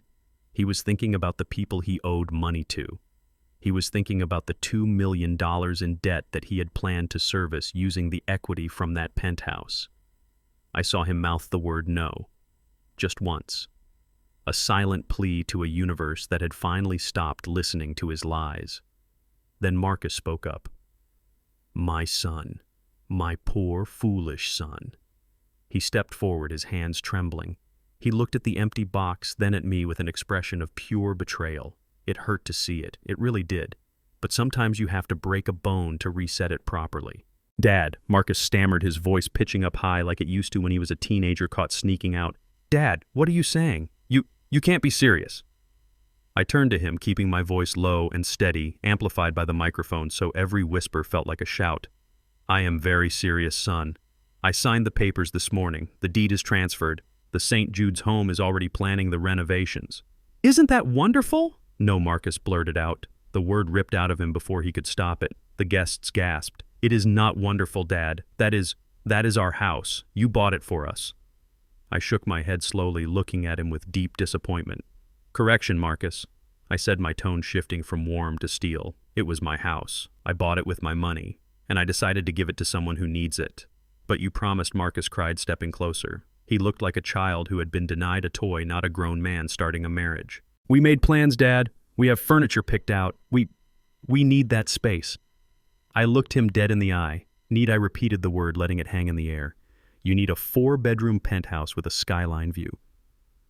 "Marcus, 5 minutes ago, your wife stood right where you are standing and told God and everyone in this room that she didn't care about material things.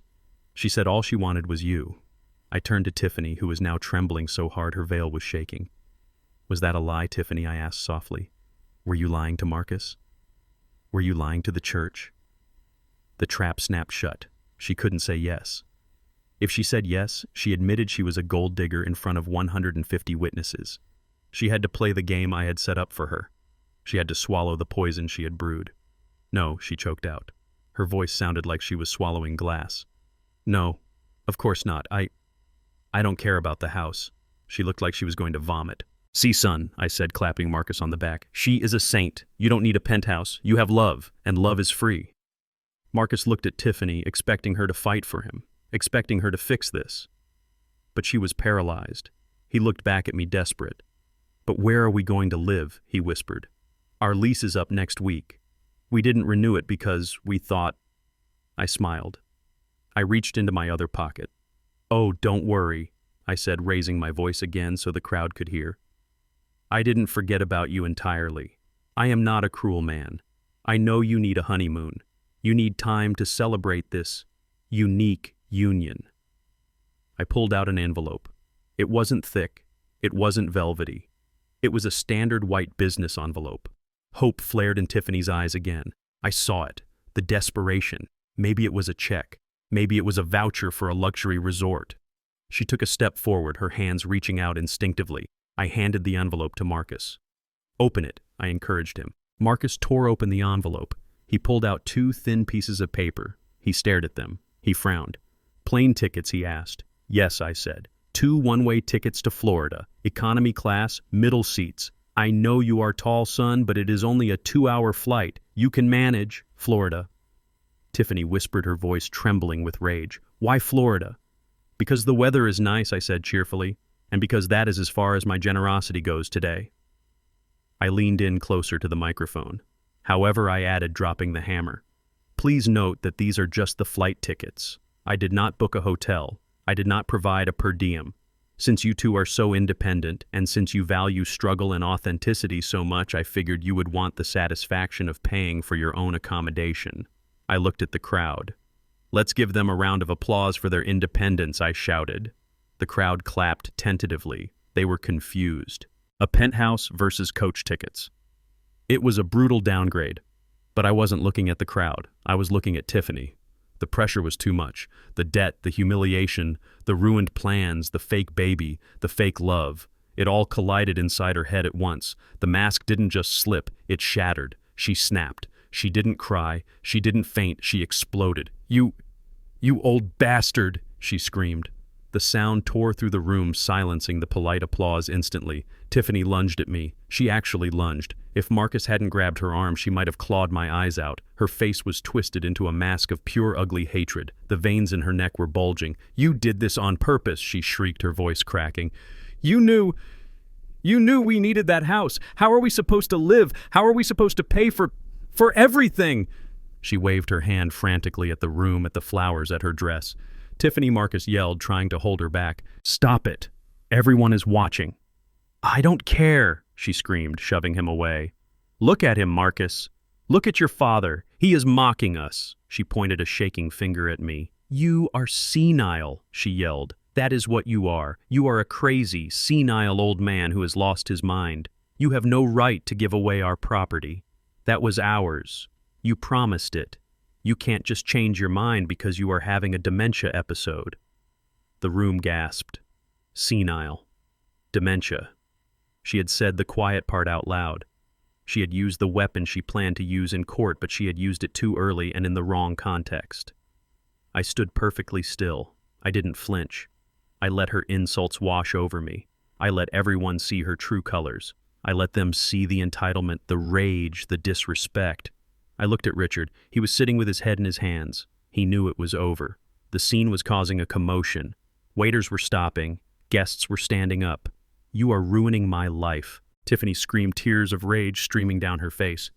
Give me the key! Give me the goddamn key, you selfish old man! She tried to grab the empty velvet box from my hand. I pulled it back easily. She stumbled in her heavy dress and almost fell off the stage. It was pathetic. It was ugly. And it was perfect. I looked at Marcus. He was standing there horrified. He was looking at his wife, the woman who had just sworn to love and honor, and he was seeing a stranger who was screaming at his father over a set of house keys. I stepped back to the microphone one last time. I may be old Tiffany, I said, my voice cold and hard, cutting through her screams. and my memory might not be what it used to be. But I remember one thing very clearly. I paused. She stopped screaming, panting heavily, glaring at me. "I remember you calling your mother in the car," I said. "I remember you laughing about putting me in a state nursing home. I remember you calling me a cheap old fool who smelled like dust."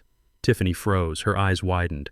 "And I remember I continued looking directly at Marcus, you telling him to make me sign a power of attorney so you could control my money." I tapped the side of my head. "My mind is just fine, my dear. In fact, it is sharp enough to know when I am being played, and the game is over."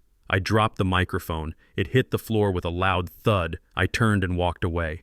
Behind me, the chaos finally erupted. Tiffany was screaming again. Richard was shouting for order. Marcus was calling my name, but I didn't stop. I walked down the stairs of the stage. I walked past the shocked guests. I walked past table 15. I was heading for the exit, but I knew I wouldn't make it out the door before the next shoe dropped. The venue manager was already moving. The power was about to go out, and I wanted to be outside under the stars when the darkness swallowed them whole. The darkness didn't last long. It was only pitch black for a few seconds, just enough time for the panic to set in, just enough time for the guests to realize that the fairy tale was turning into a horror movie. Then, with a loud mechanical clunk, the emergency generators kicked in. The ballroom was bathed in a sickly, pulsating orange glow from the safety lights lining the floor and the exits. It made everyone look like ghosts. It made Tiffany look like a demon. She was standing center stage, her chest heaving, her eyes wild. The beautiful bride was gone. In her place was a cornered animal stripped of her dignity and her leverage. She knew the blackout was the final nail in the coffin of her reputation, but she wasn't ready to surrender. She still thought she could talk her way out of it. She still thought she could manipulate the narrative if she just screamed loud enough. She lunged for the microphone that I had dropped. Her hands were claws reaching for the only weapon she knew how to use, her voice. She was going to spin a lie. She was going to tell them I was crazy. She was going to say I had staged the blackout. She was going to cry and beg for sympathy, but I was faster. I didn't need to run. I just stepped on the cable. The microphone jerked out of her reach, skidding across the floorboards. She stumbled, her heavy dress tangling around her legs. She looked up at me, breathless sweat causing her expensive makeup to streak down her cheeks. "You are done, Cyrus," she hissed, her voice low and venomous so only I could hear. "You think this humiliates me? I will ruin you. I will tell the press you abused me. I will make sure you never see your grandchild. Do you hear me? You will never hold this baby." She grabbed her stomach again, playing the card that always worked. The trump card. The innocent life caught in the crossfire. I looked down at her. I looked at that perfect round bump under the white silk. "My grandchild," I repeated, my voice calm, amplified by the lavalier mic I was still wearing on my lapel. I adjusted my jacket. I looked out at the crowd huddled in the orange gloom, watching this train wreck with terrified fascination. "That is an interesting point, Tiffany," I said, my voice booming through the emergency speakers. The DJ, my unexpected ally in the booth, had kept the audio board live on a separate battery backup. He gave me a thumbs up from the shadows. "You brought up the baby," I continued, walking slowly toward her. "The innocent heir to the Montgomery name. The reason my son has been working 80-hour weeks. The reason he was willing to sign away his father's freedom." Marcus stepped forward from the shadows. He looked broken. He looked like a man walking through a nightmare. "Dad, stop," he whispered, his voice cracking. "Please, don't drag the baby into this." I looked at my son with pity. He still believed, even after the apartment, even after the insults, he still believed in the child. He thought he was protecting his flesh and blood. "I am not dragging the baby into this, Marcus," I said gently. "Because there is no baby." The words hung in the humid air of the ballroom. Tiffany froze. Her mouth opened, but no sound came out. I raised my hand and signaled the DJ. "Hit it," I commanded. The speakers crackled, a burst of static, and then a voice cut through the silence. It wasn't my voice. It wasn't the DJ's voice. It was Tiffany's voice. Crystal clear, high-definition digital audio. It sounded like she was standing right next to every person in the room. "God, Mom, stop worrying about the fitting," the recording began. Tiffany's voice was casual, annoyed. "The dress fits fine. I just have to adjust the foam pad. It keeps sliding to the left." The room gasped. A collective sharp intake of breath that sucked the oxygen out of the hall. On stage, Tiffany turned to stone. Her hands flew to her mouth. The recording continued. Victoria's voice. "Are you sure it looks realistic?" "Marcus isn't an idiot." Tiffany's voice. "Marcus sees what he wants to see. He is so desperate to be a dad, he cries every time he touches my stomach. It is pathetic, honestly. But it is working. He is ready to sign whatever we put in front of him. I watched Marcus. He was standing perfectly still. His face was gray in the emergency light. He was staring at the speakers, his eyes wide, unblinking. He looked like he had been shot in the gut. Victoria's voice. "And what about after the wedding? You can't stay pregnant forever." Tiffany's voice. "That is the best part. Listen to this plan. It is genius. As soon as the old man signs the deed and the power of attorney, we wait 2 weeks. Then I stage a fall, or maybe a stress-induced miscarriage. I will blame it on Cyrus. I will say his constant interference and his senility caused me too much stress. We kill the fake baby and we use the grief to guilt-trip Marcus into putting his dad in a home immediately. It is a 2-for-1 deal. We get the money and we get rid of the grandpa." Tiffany's laugh echoed through the ballroom. A cold, calculating laugh that sent shivers down my spine. Tiffany's voice. "1 arrow, 2 targets. And then we are free." The recording ended with a sharp click. The silence that followed was heavier than the darkness. It was a silence so profound it felt like the world had stopped turning. No one moved. No one breathed. The waiters stopped clearing plates. The guests stopped whispering. Even Richard, the father of the bride, was paralyzed, his face buried in his hands. I stood there watching the destruction I had unleashed. It was brutal. It was devastating. But it was the truth. And the truth, no matter how ugly, is the only thing that can set you free. I looked at Tiffany. She wasn't fighting anymore. She wasn't screaming. She was shrinking. She stood there, her hands still covering her mouth, realizing that her soul had just been laid bare for all of Atlanta to see. She was naked in her deceit. There was no spin that could fix this. There was no lie big enough to cover that laugh. But I didn't care about her. I cared about him. I walked over to Marcus. He was trembling. Not the nervous shaking of a groom, but the violent shuddering of a man whose reality is collapsing. He looked at me. Then he turned his head slowly, mechanically toward his wife. He looked at her stomach. He took a step toward her. His movements were jerky like a puppet with cut strings. "Tiffany," he whispered.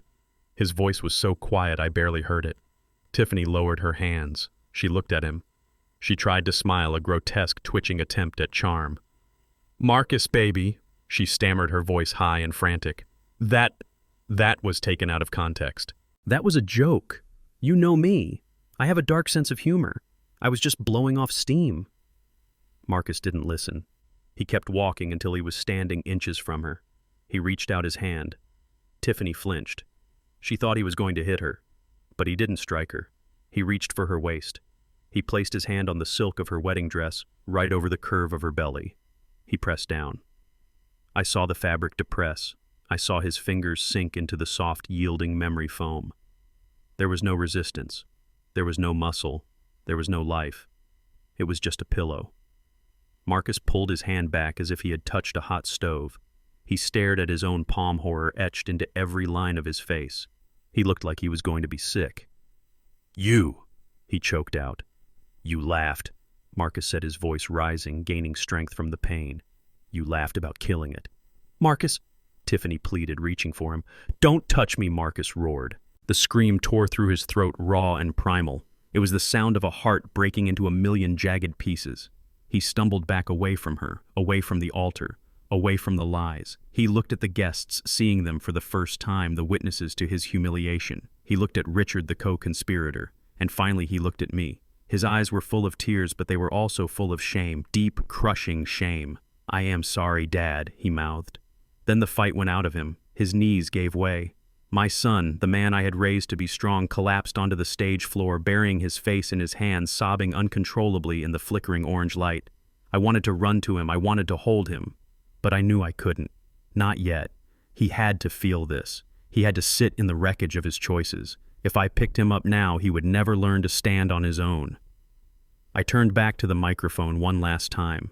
"The wedding is over," I announced, my voice flat and final. "Go home." I didn't wait for a reaction. I stepped off the stage and began to walk down the aisle. The guests parted for me like the Red Sea. They looked at me with fear, with awe, with respect. I wasn't the old man at table 15 anymore. I was the storm that had cleared the air. As I reached the double doors, I heard Tiffany screaming Marcus's name, but he didn't answer. The only sound was the weeping of a man who had lost everything, and the hum of the emergency lights keeping the darkness at bay. I pushed the doors open and walked out into the cool night air. My hands were shaking, but my head was high. I had saved him. It nearly killed me to do it, but I had saved him. Now came the hard part, picking up the pieces. The silence in the ballroom was heavy and suffocating like a wool blanket soaked in water. The emergency lights cast long dancing shadows across the stage, turning the scene into a grotesque theater performance where the actors had forgotten their lines and started screaming their real thoughts.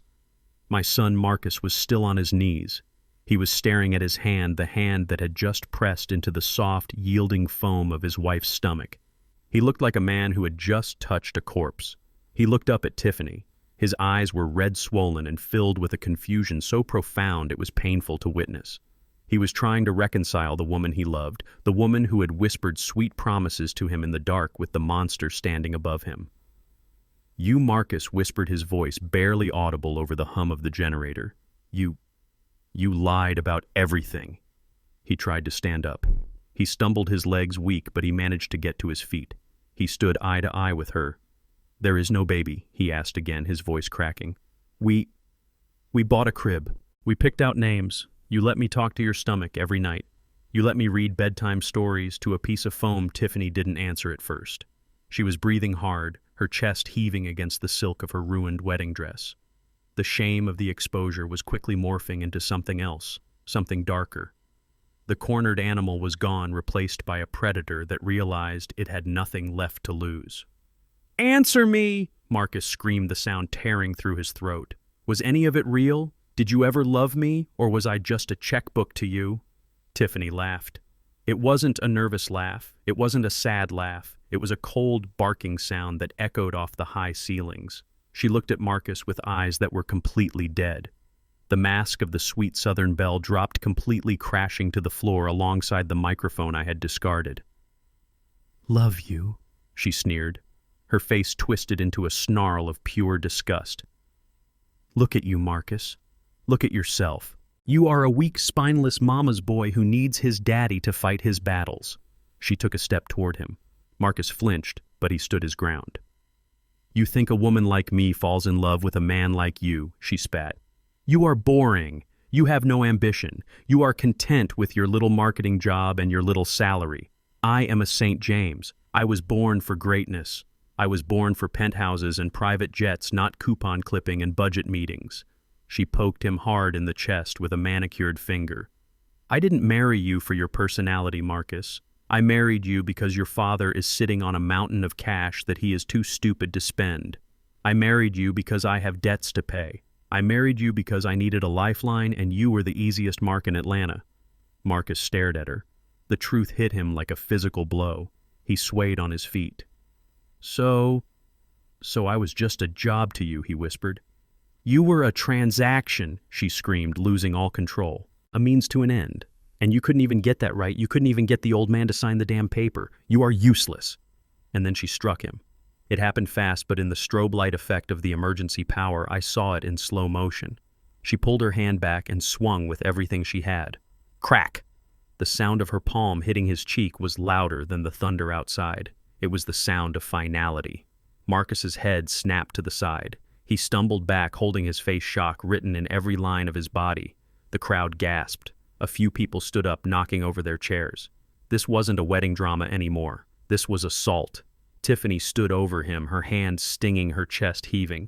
"You are pathetic," she hissed. "If it wasn't for that old man's money, I wouldn't have looked at you twice. I would have spit on you. I had seen enough.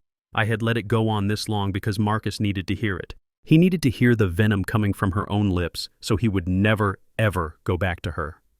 But now she had put her hands on my son." I gripped my cane. The hickory wood felt warm in my hand. I took a step toward the stage. "That is enough," I roared.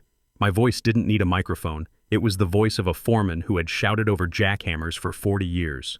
Tiffany whipped her head around to look at me. Her eyes were wild.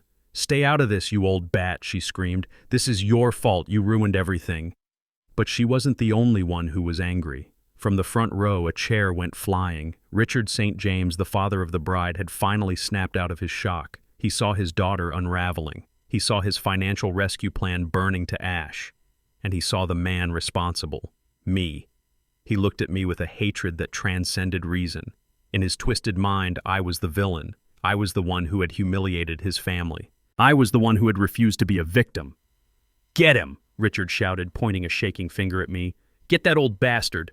He staged this. He hacked the audio. He is lying." It was a desperate, nonsensical accusation, but it was enough to rally the troops. 3 other men from the St. James side, cousins or uncles, big men in tight tuxedos who looked like they had consumed too much bourbon and too much entitlement, stood up. They looked at Richard, then at me. They saw an old man with a cane. They saw an easy target. They saw a way to vent their frustration and maybe, just maybe, beat the deed to the penthouse out of me. "Don't let him leave," Richard yelled, charging toward the aisle. "Grab him!" The guests screamed. Women grabbed their children and ducked under tables. The wedding had turned into a riot. I watched them coming. Richard and his 3 goons were rushing down the aisle, their faces red with rage, their fists clenched. They were coming to hurt me. They were coming to break my bones. But they had made a critical mistake. They judged me by my age. They didn't know my history. And they certainly didn't know who was waiting in the shadows. I didn't move. I didn't raise my cane to defend myself. I just stood there calm as the eye of a hurricane and reached into my pocket. I pulled out a small silver whistle. I blew it. A sharp, piercing trill cut through the chaos. Suddenly, the side doors of the ballroom burst open. 4 men stepped out. They weren't wearing tuxedos. They weren't wearing caterer uniforms. They were wearing dark tactical suits that strained against muscles built from years of hard labor and discipline. These weren't rent-a-cops. These were my guys. Big Mike, Tiny, Sal, and Jerome. They were former steelworkers who had transitioned into my private security firm when I retired. Big Mike was 6'5" and looked like a vending machine with a head. He had been my foreman for 10 years. He once held up a collapsing beam with his shoulder to let 3 men escape a tunnel. They moved with terrifying speed. They formed a wall between me and the charging St. James mob. Richard didn't stop in time. He ran straight into Big Mike. It was like watching a bicycle crash into a freight train. Richard bounced off Mike's chest and fell flat on his back, gasping for air. Mike didn't even flinch. He just looked down at the man in the tuxedo with a look of bored disappointment. The other 3 goons tried to swarm. Sal and Jerome stepped forward. One of the cousins threw a punch at Sal. Sal caught the fist in his open palm. He squeezed. I heard the crunch of knuckles from 20 feet away. The cousin screamed and dropped to his knees. Jerome simply grabbed the other 2 by their collars and slammed their heads together. It wasn't elegant. It was effective. They crumpled to the floor like empty laundry bags. In less than 10 seconds, the threat was neutralized. The St. James men were groaning on the floor, nursing broken egos and bruised bodies. My security team stood over them, arms crossed, forming an impenetrable phalanx of muscle and loyalty. I stepped forward, parting the line of my guards. I walked up to Richard, who was trying to crawl backward like a crab. I looked down at him. "You wanted a fight, Richard?" I asked, my voice low and dangerous. "You thought you could beat up an old man and take his money?"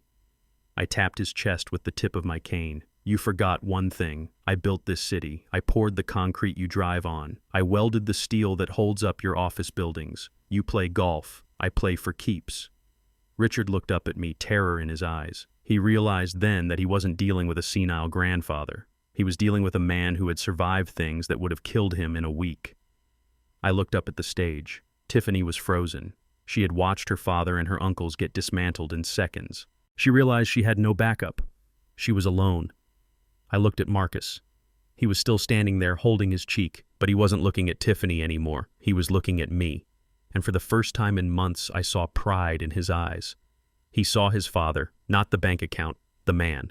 I signaled to Big Mike. "Get them out of here," I said, pointing to the trash on the floor. "All of them." Big Mike grinned. It wasn't a nice smile.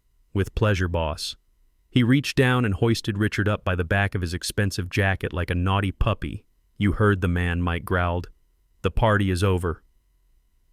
As my team began to drag the St. James men toward the exit, I turned my attention back to the stage, back to the woman who had started it all. She was trembling. She knew she was next.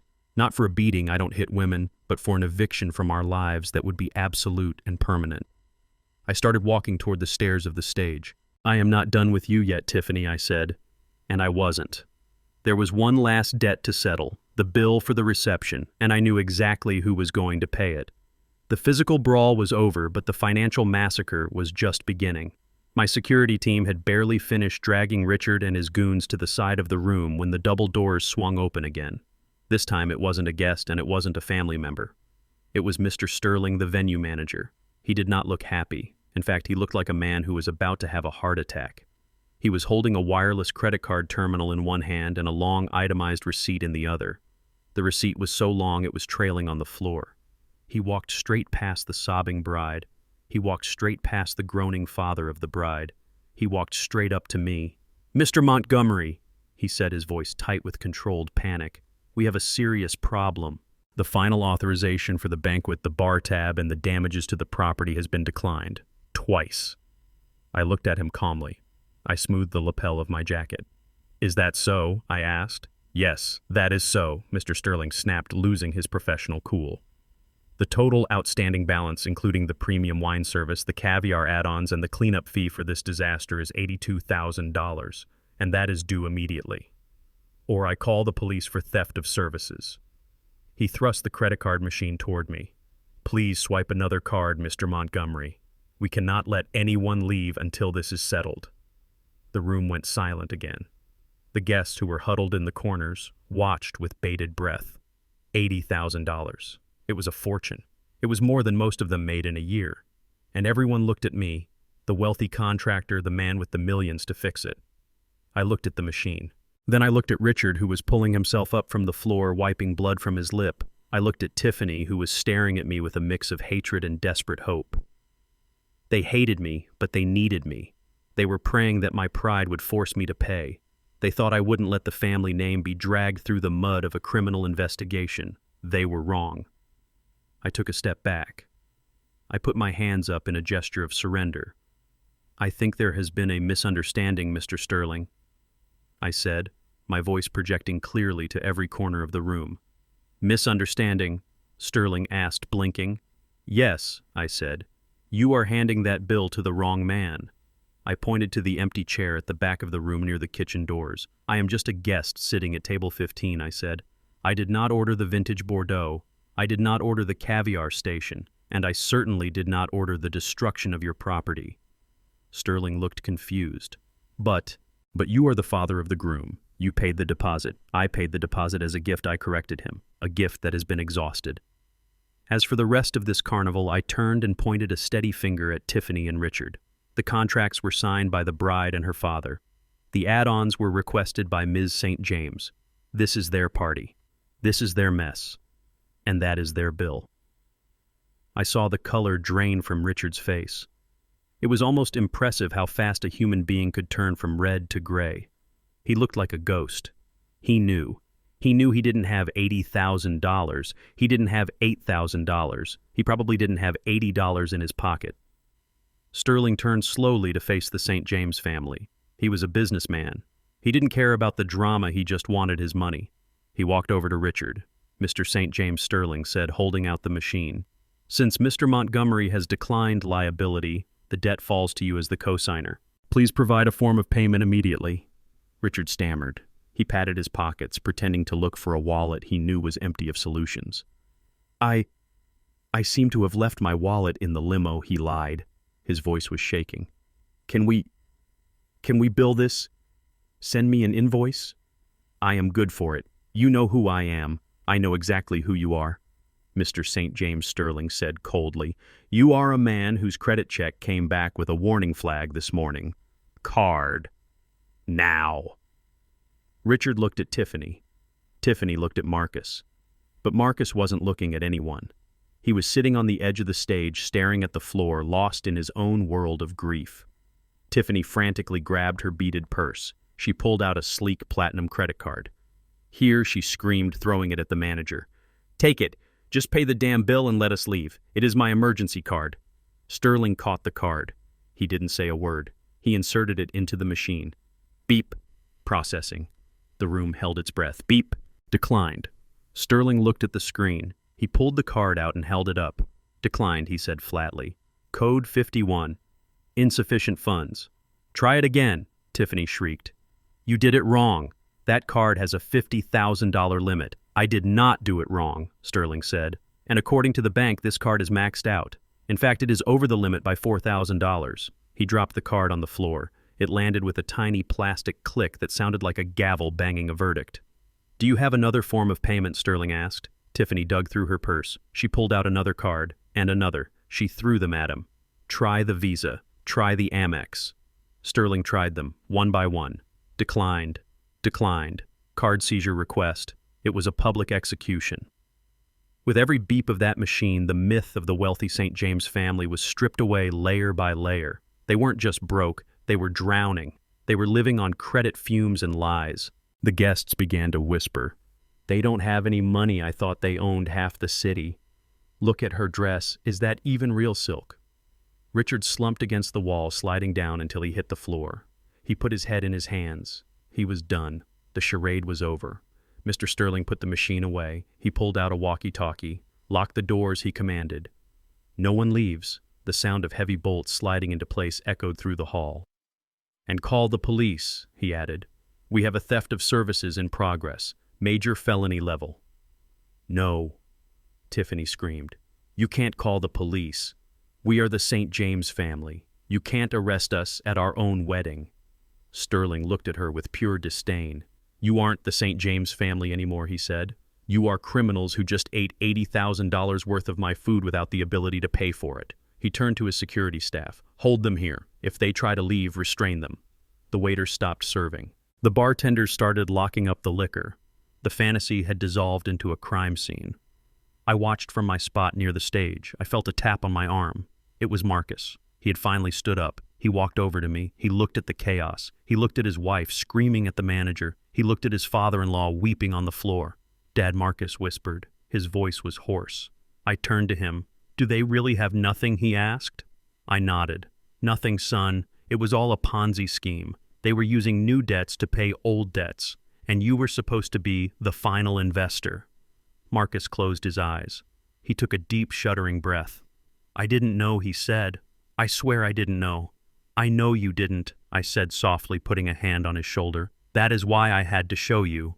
Sirens began to wail in the distance. They were getting closer. Tiffany heard them too. She stopped screaming. She looked at the door. Panic, raw and animalistic, took over. She realized she wasn't just losing face. She was losing her freedom. She ran to Marcus. Marcus, she cried, grabbing his lapels. Her eyes were wide and manic. You have to help me. You have money. You have savings. Write him a check. Please, I can't go to jail. I am pregnant. She froze. She realized what she had just said. I looked at her. Marcus looked at her. You aren't pregnant, Marcus said. His voice was dead. You told the room. Remember, it was a joke. Tiffany sobbed. She fell to her knees, clutching his legs. I didn't mean it. I love you. Please, Marcus, don't let them take me. Ask your father. He has millions. He can write a check right now, and this all goes away. She looked at me. Her eyes were begging. Cyrus, please, she wailed. For the sake of the family, I looked down at her. I felt nothing. No anger, no pity. Just the cold indifference of a man looking at a problem he had already solved. I am just a guest, Tiffany, I repeated. And as a guest, I try not to interfere in the financial affairs of my hosts. I turned my back on her. The sirens stopped right outside the building. Blue and red lights flashed through the windows, mixing with the orange emergency glow. The police were here. The doors opened. 4 uniformed officers walked in, hands on their belts. Sterling pointed immediately at Richard and Tiffany. That's them, Sterling said. I watched as the officers walked toward the altar. I watched as they pulled Richard up from the floor. I watched as they took Tiffany's wrists that were supposed to be wearing heirloom diamonds, but were now about to feel the cold steel of handcuffs. It was a tragedy. It was a farce. But above all, it was justice. And the bill, the $80,000 bill. It was still sitting on the floor where Sterling had dropped it, a piece of paper that cost them their lives. The arrival of the police was not the cavalry coming to save the day. It was the demolition crew arriving to clear the rubble. I stood near the exit, my arms crossed over my chest, watching the blue and red strobe lights paint the ballroom in a chaotic, disorienting rhythm. The flashing lights bounced off the crystal chandeliers and the terrified faces of the guests, turning the wedding reception into a crime scene investigation. The venue manager, Mr. Sterling, had done his job efficiently, but the officers who walked through those double doors weren't just responding to a call about an unpaid dinner bill. I knew that because I recognized the lead detective. His name was Detective Miller. He wasn't there for the $80,000. He was there because 3 days ago, my private investigator had forwarded a dossier to the Atlanta Fraud Division regarding a certain Richard St. James and a trail of bounced checks spanning 3 states. The unpaid wedding bill was just the trigger. The warrant was the bullet. Richard was still on the floor where my security team had left him, nursing a bruised ego and a split lip. When he saw the uniforms, he scrambled to his feet. For a fleeting second, relief washed over his face. He actually thought they were there to help him. He thought he could charm them, name-drop a few senators, and turn the tables on me. He straightened his ruined tuxedo jacket, wiped the blood from his mouth, and put on his best aristocratic sneer. "Officers, thank God you are here," Richard bellowed, pointing a shaking finger at me. "I want to file charges immediately. That man assaulted me. That man is holding us hostage." Detective Miller didn't even look at me. He walked straight up to Richard. He didn't smile. He didn't salute. He pulled a folded piece of paper from his jacket pocket. Richard St. James Miller asked, his voice flat and bored. "Yes, I am Richard St. James," Richard replied, puffing out his chest. "And I demand that you arrest that man over there for—" "You are under arrest," Miller interrupted, his voice cutting through Richard's bluster like a chainsaw. Richard blinked. "Excuse me." "You are under arrest for wire fraud, identity theft, and grand larceny in the state of Florida." Miller recited, spinning Richard around and slamming him against the wall. The sound of Richard's face hitting the plaster was sickening, but not as sickening as the sound of the handcuffs ratcheting shut. Click. Click. The room erupted in gasps. The guests who had been whispering were now shouting. Phones were out. Everyone was recording. The downfall of the St. James dynasty was being live-streamed to the world. "What is the meaning of this?" Richard screamed, struggling against the cuffs. "I am a prominent businessman. This is a mistake. My lawyer will have your badge. You can tell that to the judge in Miami," Miller said, tightening the cuffs. "We have the extradition papers right here. You have been running the Ponzi scheme since 2018, Mr. St. James. The game is over." I watched from the shadows. I felt a grim satisfaction, but no joy. This man had sold his own daughter. He had tried to rob my son. He was a parasite who had finally been pulled off the host. But the real horror show wasn't Richard. It was Tiffany. When the handcuffs clicked onto her father's wrists, Tiffany didn't run to him. She didn't scream for the police to stop. She didn't ask if he was okay. She screamed for herself. "No!" she shrieked, backing away from her father as if he were contagious. "This has nothing to do with me." She looked around the room, her eyes wild and manic. She grabbed the arm of a bridesmaid, shaking her. "I didn't know. You have to believe me. I didn't know he was wanted." She was throwing him under the bus. She was cutting the anchor line to save her own sinking ship. It was the most honest moment of her life. She was showing everyone exactly who she was. Loyalty meant nothing to her. Family meant nothing. Survival was the only god she worshipped. Richard looked back at his daughter. He saw her backing away. He saw the revulsion in her eyes. "Tiffany," Richard croaked. "Call the lawyer. Help me." "I can't help you," she screamed back, her voice hysterical. "You lied to me. You said the money was coming. You ruined my wedding." She wasn't mourning the loss of her father. She was mourning the loss of the image she had built. She was mourning the loss of the getaway car that had just crashed. The police began to drag Richard toward the exit. He kicked and screamed, his expensive shoes scuffing the floor, a pathetic end to a pathetic man. As they hauled him past me, our eyes met. He didn't look arrogant anymore. He looked small. He looked like a man who had just realized that the old construction worker he had mocked was the one who had poured the concrete for his prison cell. I didn't say a word. I just nodded. Then the venue manager stepped forward again, pointing at Tiffany. "And her Mr. Sterling asked the police. She is the co-signer. She is responsible for the theft of services here tonight." One of the officers moved toward Tiffany. "Ma'am, we need you to come with us too," the officer said. Tiffany went feral. She tried to run. She actually tried to run in her massive ball gown, stumbling over the layers of tulle and silk. She tripped and fell hard, crashing onto the dance floor in a heap of white fabric. "No," she wailed, kicking her legs like a toddler. "I am a St. James. You can't touch me, Marcus. Marcus, tell them." She looked for her husband. She looked for the man she had slapped 5 minutes ago. She looked for the man she had called useless. Marcus was sitting on the edge of the stage. He hadn't moved during the arrest. He hadn't moved when Richard was dragged out. He hadn't moved when his wife started screaming. He was sitting on the floor, his legs sprawled out in front of him, staring at the empty velvet box that I had left on the stage. He looked up slowly as Tiffany screamed his name. He looked at her lying on the floor. Her dress, that white, pristine symbol of purity, was stained with dirt from the floor and tears from her false grief. It spread out around her like a pool of spilled milk. To Marcus, it didn't look like a wedding dress anymore. In the harsh, flickering orange light of the emergency generators, it looked like a shroud, a burial cloth. It was the winding sheet for his innocence. It was the fabric covering the corpse of the love he thought he had found. He looked at her and his eyes were empty. The light that used to be there when he looked at her, the adoration, the hope, the trust, was extinguished. Marcus. Tiffany screamed, reaching a hand out toward him. "Do something!" Marcus stood up slowly. He looked like an old man. He looked like he had aged 20 years and 20 minutes. He walked over to where she was lying on the floor. The officer paused, letting him have a moment. Tiffany looked up at him, hope flaring in her eyes. She thought he was coming to save her. She thought she could still manipulate him. "Baby," she whispered. Tell them you will pay." Marcus looked down at her. He didn't reach out his hand. He didn't offer to help her up. He reached into his pocket. He pulled out the 2 plane tickets to Florida. The economy class tickets I had given him, he dropped them on the floor next to her. They fluttered down like dead leaves. "You wanted a honeymoon?" Marcus said, his voice flat and hollow. "You can use these. I hear the weather in Florida is nice this time of year. You can go visit your dad in prison." "Marcus," she screamed. "Goodbye, Tiffany," Marcus said. He turned his back on her. He walked away. He walked past the police. He walked past the guests. He walked past me.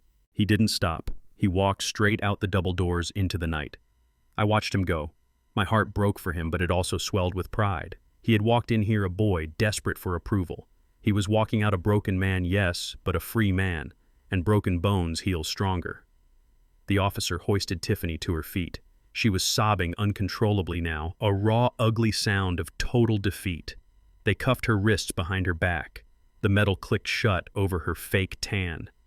As they led her away, passing table 15, she looked at me one last time. I didn't smile. I didn't gloat. I just raised my glass of water. "Checkmate," I whispered. The doors closed behind her. The sirens wailed again, fading into the distance. The St. James Empire had fallen. The ballroom was silent save for the hum of the generator and the murmurs of the guests who were now realizing they had witnessed a Greek tragedy in real time. I put my glass down. I picked up my cane. My work here was done. But my work as a father was just beginning. I had to go find my son. I had to go help him rebuild the bridge I had just been forced to blow up. The silence that followed the sirens was worse than the noise. The ballroom, which just hours ago had been a cathedral of noise and light and expensive perfume, was now a graveyard of good intentions. The emergency lights were still humming that low orange thrum, casting long distorted shadows across the empty tables. The guests had fled like rats from a sinking ship, leaving behind half-eaten lobster tails and glasses of wine that would never be finished. The air smelled of stale champagne and the sharp metallic tang of ozone from the blown circuits. I stood by the exit for a moment, just watching. I watched the waiters who were now moving silently in the shadows, cleaning up the debris of a disaster. They didn't look at me. They didn't look at the stage. They just wanted to go home. And then there was Marcus. My son was still sitting on the edge of the stage. He hadn't moved since Tiffany was dragged out in handcuffs. He was staring at his shoes, his tuxedo jacket torn at the shoulder, his tie hanging loose around his neck like a noose he had managed to slip out of at the last second. He looked small. He looked like the 7-year-old boy who used to scrape his knees playing in the driveway, waiting for me to come home and fix him. But I couldn't fix this with a bandage and a lollipop. This was a wound that went down to the soul. I walked slowly down the long aisle. My hickory cane tapped against the hardwood floor. Tap, step, tap, step. It was the only sound in the room. When I reached the stage, I didn't say anything. I just stood there leaning on my cane, waiting for him to acknowledge me. Marcus didn't look up. He took a deep, shuddering breath. "You knew," he whispered. "It wasn't a question. It was an accusation." "You knew everything," he said, his voice rising, cracking with raw emotion. "You knew about the debt. You knew about the fake pregnancy. You knew she was recording us. You knew about the power of attorney." He finally looked up at me. His eyes were red, swollen, and filled with a pain so deep it made my own heart ache. But behind the pain there was anger. Hot, searing anger directed right at me. "Why didn't you tell me?" he screamed. The sound echoed off the empty walls. He stood up, stumbling slightly, and shoved his hands into his pockets. "Why did you let me walk down that aisle, Dad? Why did you let me say those vows? Why did you let me stand there and look like a complete idiot in front of everyone we know? You could have pulled me aside yesterday. You could have told me in the car. But no, you waited. You waited until the lights went out. You waited until the police were at the door." He kicked a flower arrangement that had fallen on the floor. White orchids scattered everywhere. "You didn't just expose her," he shouted, tears streaming down his face again. "You humiliated me.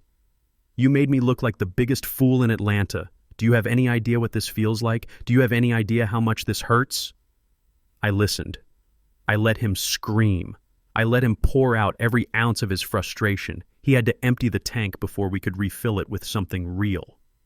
When he finally stopped panting for breath, staring at me with that look of betrayal, I didn't apologize. I didn't flinch. I walked over to the edge of the stage and sat down. My knees popped. I am 73 years old, and tonight had been a marathon. I patted the empty space beside me. "Sit down, Marcus," I said. My voice was quiet, calm. He hesitated. He looked like he wanted to run away. But old habits die hard. He was still my son. He sat down next to me, leaving a foot of distance between us. I took a breath, smelling the ozone and the dead flowers. "If I had told you yesterday, Marcus," I began, looking straight ahead into the gloom. "If I had come to you in the car and said, 'Son, the woman you love is a fraud, she is faking the baby and her family is bankrupt,' what would you have done?" Marcus opened his mouth to answer, but I cut him off. "Be honest," I said sternly. "You would have called me a liar. You would have said I was a bitter old man who didn't want you to be happy. You would have run straight to Tiffany. You would have told her what I said. And she would have spun a web of lies so thick you would have choked on it.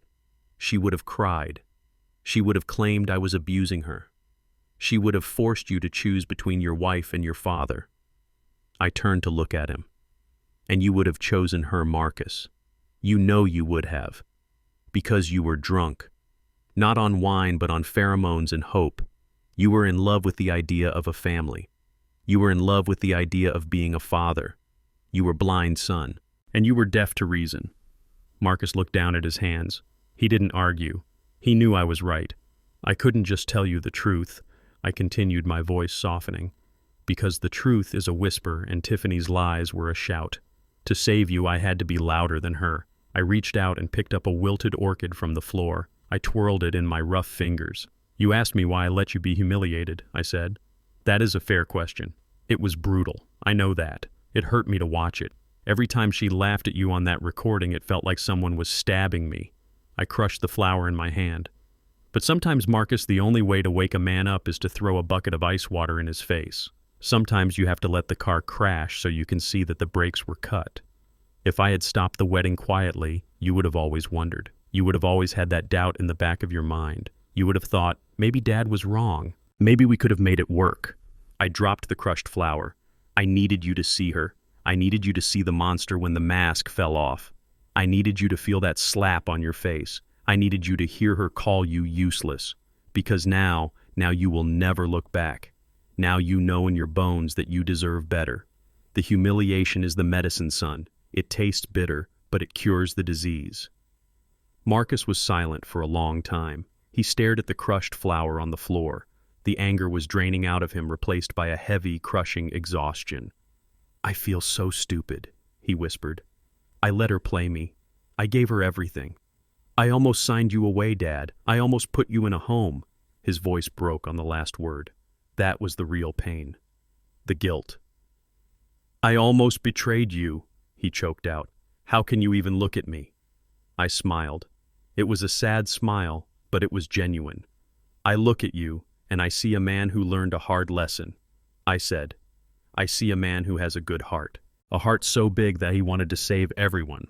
That is not a weakness, Marcus. That is your strength. You just gave it to the wrong person."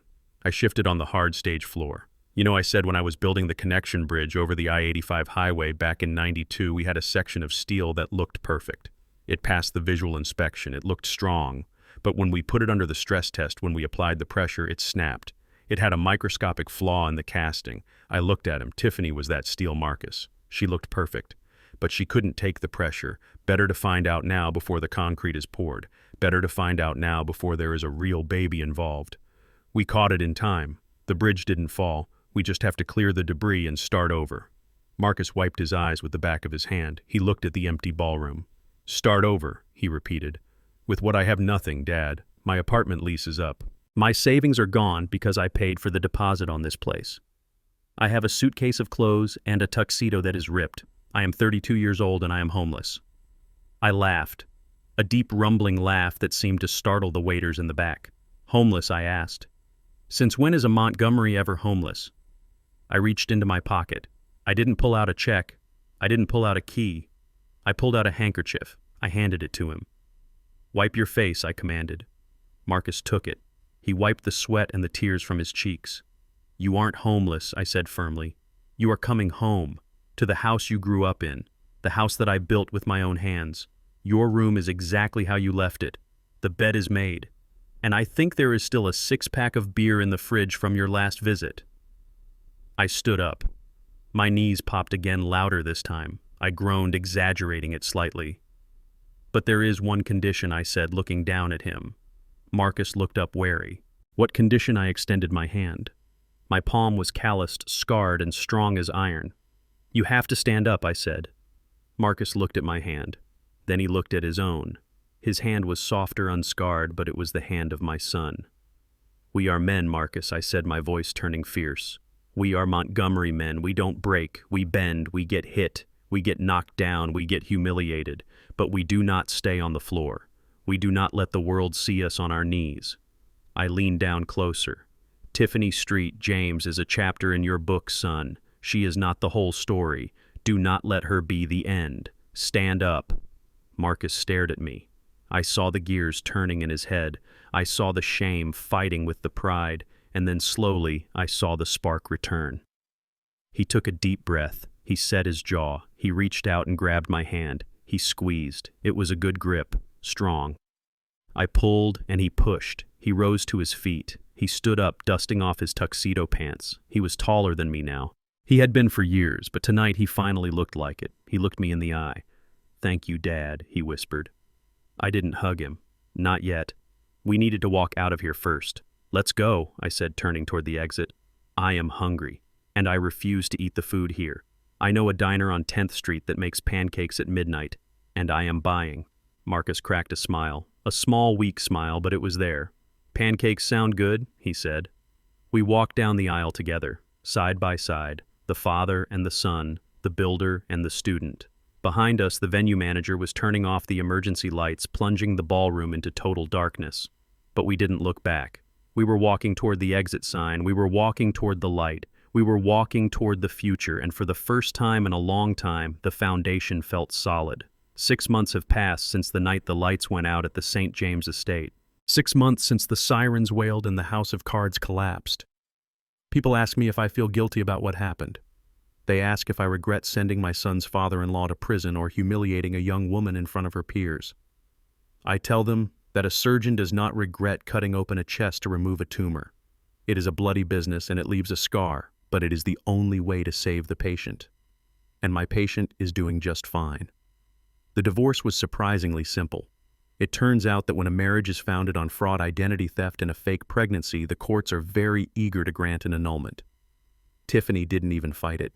She couldn't. She was too busy dealing with her own legal battles and the fact that her family name had become poison in Atlanta social circles. The last I heard, she had moved to a small town in Alabama working as a receptionist at a used car dealership. It is honest work. It will be good for her character. As for Marcus, he came home. He came not just to the physical house with the 4 bedrooms and the big oak tree in the front yard, but he came back to himself. The first few weeks were hard. He spent a lot of time sitting on the back porch, staring at the tree line, nursing a beer and his wounded pride. I didn't push him. I let him sit. I let him grieve, not for the woman, but for the dream he had lost. But then came the morning of the first Tuesday in November.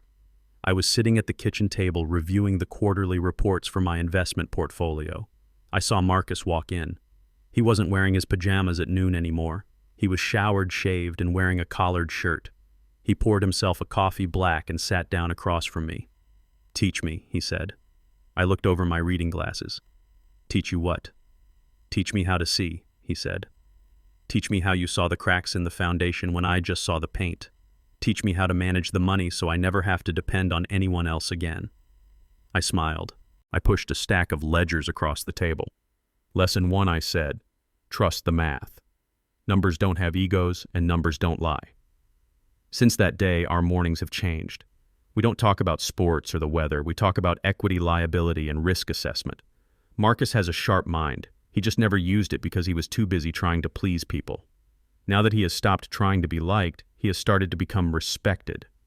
Just last week, he caught a contractor trying to overcharge us for a roof repair on one of our rental properties. He didn't get angry, he didn't yell, he just pointed out the discrepancy in the contract and stared the man down until he apologized.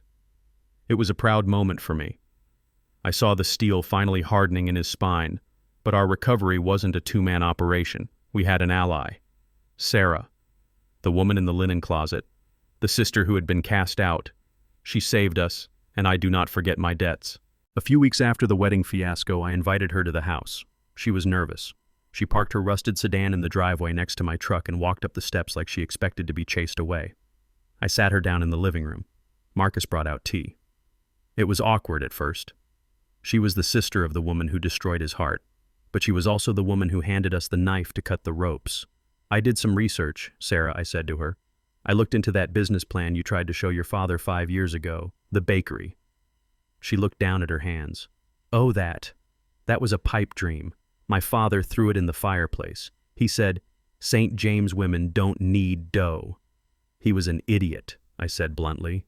"I read the copy you filed with the city records. It is a solid plan. Low overhead, good location focus on high-margin specialty cakes. It shows discipline." I reached into my drawer and pulled out a check. It wasn't a gift. It was a cashier's check for $50,000. "I am not giving you this money," I said as her eyes went wide. "I am investing. I expect a 5% return on this loan starting in year 2, and I expect free blueberry muffins on Sundays." Sarah started to cry, not the fake manipulative tears of her sister, but real heavy tears of relief. She opened her bakery a month ago. She called it The Truth. It is a strange name for a bakery, but she said it is because she only uses real butter and real vanilla, no substitutes. Marcus goes there every morning before work to help her with the books. I watch them sometimes laughing and arguing over spreadsheets. They aren't romantic. They are something better. They are survivors. They are 2 people who walked through the fire and came out the other side carrying buckets of water for each other. She has become the daughter I never had and the sister Marcus never knew he needed. And then there is the matter of the penthouse. This is the lesson that took Marcus the longest to understand. About a month ago, I told him to get in the car. We drove downtown to the Millennium Tower. The doorman tipped his cap to me. We rode the elevator up to the 45th floor. I unlocked the door and we stepped inside. The apartment was empty. The floor-to-ceiling windows looked out over the entire city of Atlanta, shining like a sea of diamonds. Marcus looked around, confused. "Dad," he said, I thought you gave this to the orphanage. You announced it at the wedding." I walked over to the window and tapped the glass with my cane. "I lied," I said calmly. Marcus blinked. "You lied." I turned to him. It was a bluff, son, a strategic maneuver. In negotiation, you have to be willing to burn the boat to show the enemy you aren't retreating. But you don't actually burn the boat if you don't have to. I walked over to the kitchen island. I did donate to the orphanage, I explained. I donated $100,000 in cash. They were thrilled. They are building a new playground. But this apartment? This is a hard asset. You don't give away a $1.5 million asset that appreciates at 6% annually. That is bad business. Marcus looked shocked. But you said— I said what I needed to say to break the spell, I interrupted. I needed Tiffany to believe the money was gone. I needed her to believe the well was dry. If she thought I still had the apartment, she would have fought the annulment. She would have dragged you through court for years trying to get a piece of it. But by convincing her it was gone, she signed the papers and ran. I handed Marcus a folder. This is the new plan, I said. We are keeping the apartment, but we aren't living in it. It is too big, and frankly, it has bad memories. We are renting it out. I signed a lease yesterday with a film production company. They are paying $10,000 a month. I tapped the folder. And that money, the rent, that goes to the charity. Every single dime of the profit goes to the St. Jude's home. So in a way I told the truth. The apartment is serving the orphans. But the deed stays in the Montgomery safe. Marcus looked at the folder. He looked at me. A slow smile spread across his face. He shook his head. You are a terrifying old man, he said. I am a businessman, I corrected him. And I am a father who protects his family's future. We stood there looking out at the city. The sun was setting, painting the sky in shades of purple and gold. It was peaceful. You know, Dad, Marcus said quietly. For a long time I thought you were hard on me because you didn't think I was good enough. I thought you were judging me. I looked at him. I was judging you because I knew you were capable of more. I was hard on you because the world is hard, and if I am soft, the world will eat you alive. He nodded. I know that now, he said. I am ready to learn the rest. I am ready to take over the business. Not because I want the money, but because I want to build things that last. Like you did. I put my arm around his shoulder. It felt solid. He wasn't the boy trembling at the altar anymore.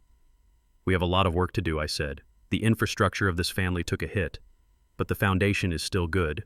We are going to rebuild it brick by brick, and this time we are going to use reinforced steel. We left the penthouse and locked the door. We didn't need the view. We had work to do back on the ground. As we drove home, I listened to Marcus talking about profit margins and supply chains, and for the first time in years, I didn't worry about what would happen when I was gone. The legacy was safe. The boy had become a man.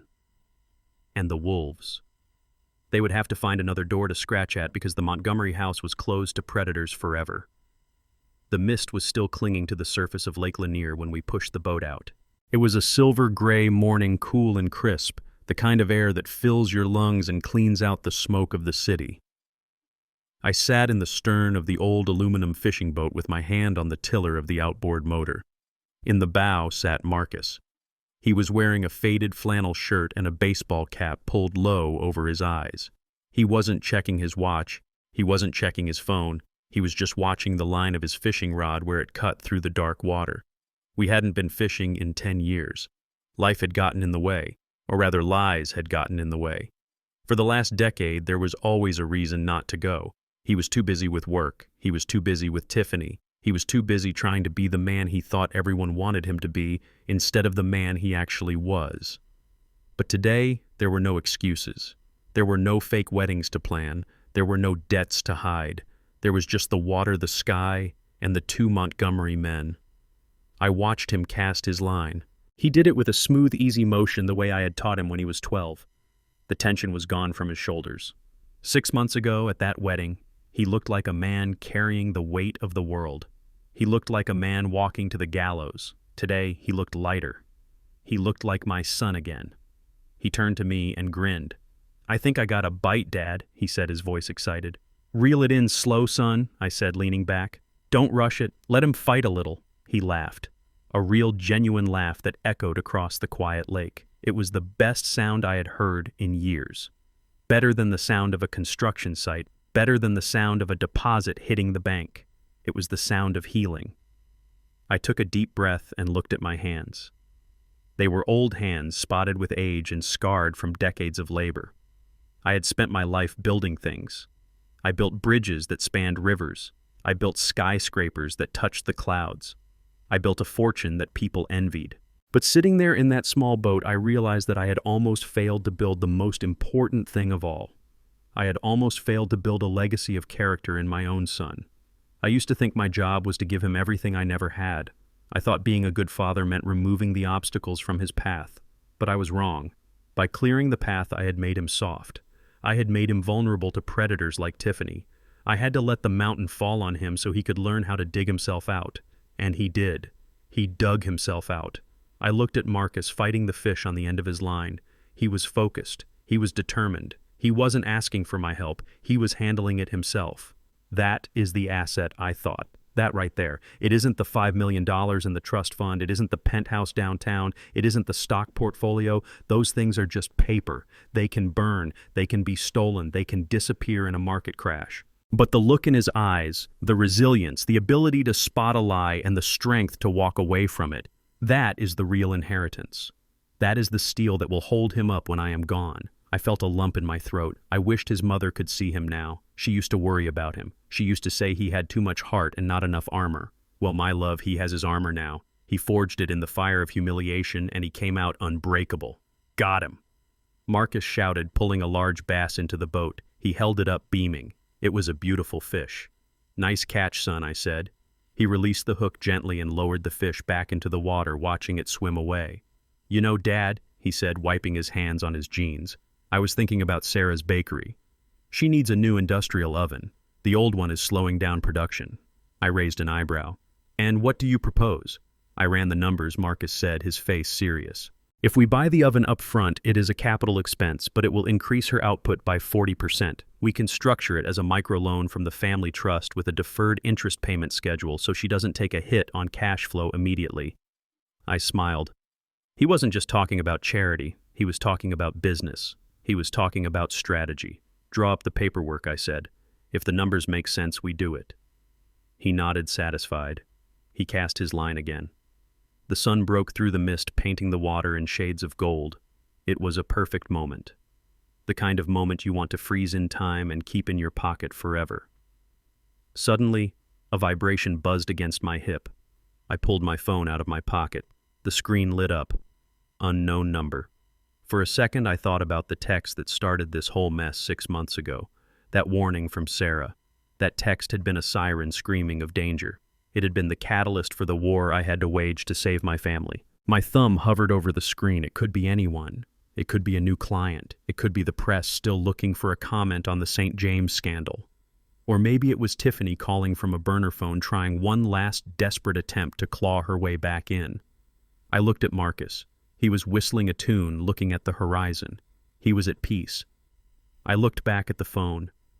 I didn't answer it. I didn't decline it. I tossed the phone into the open tackle box at my feet.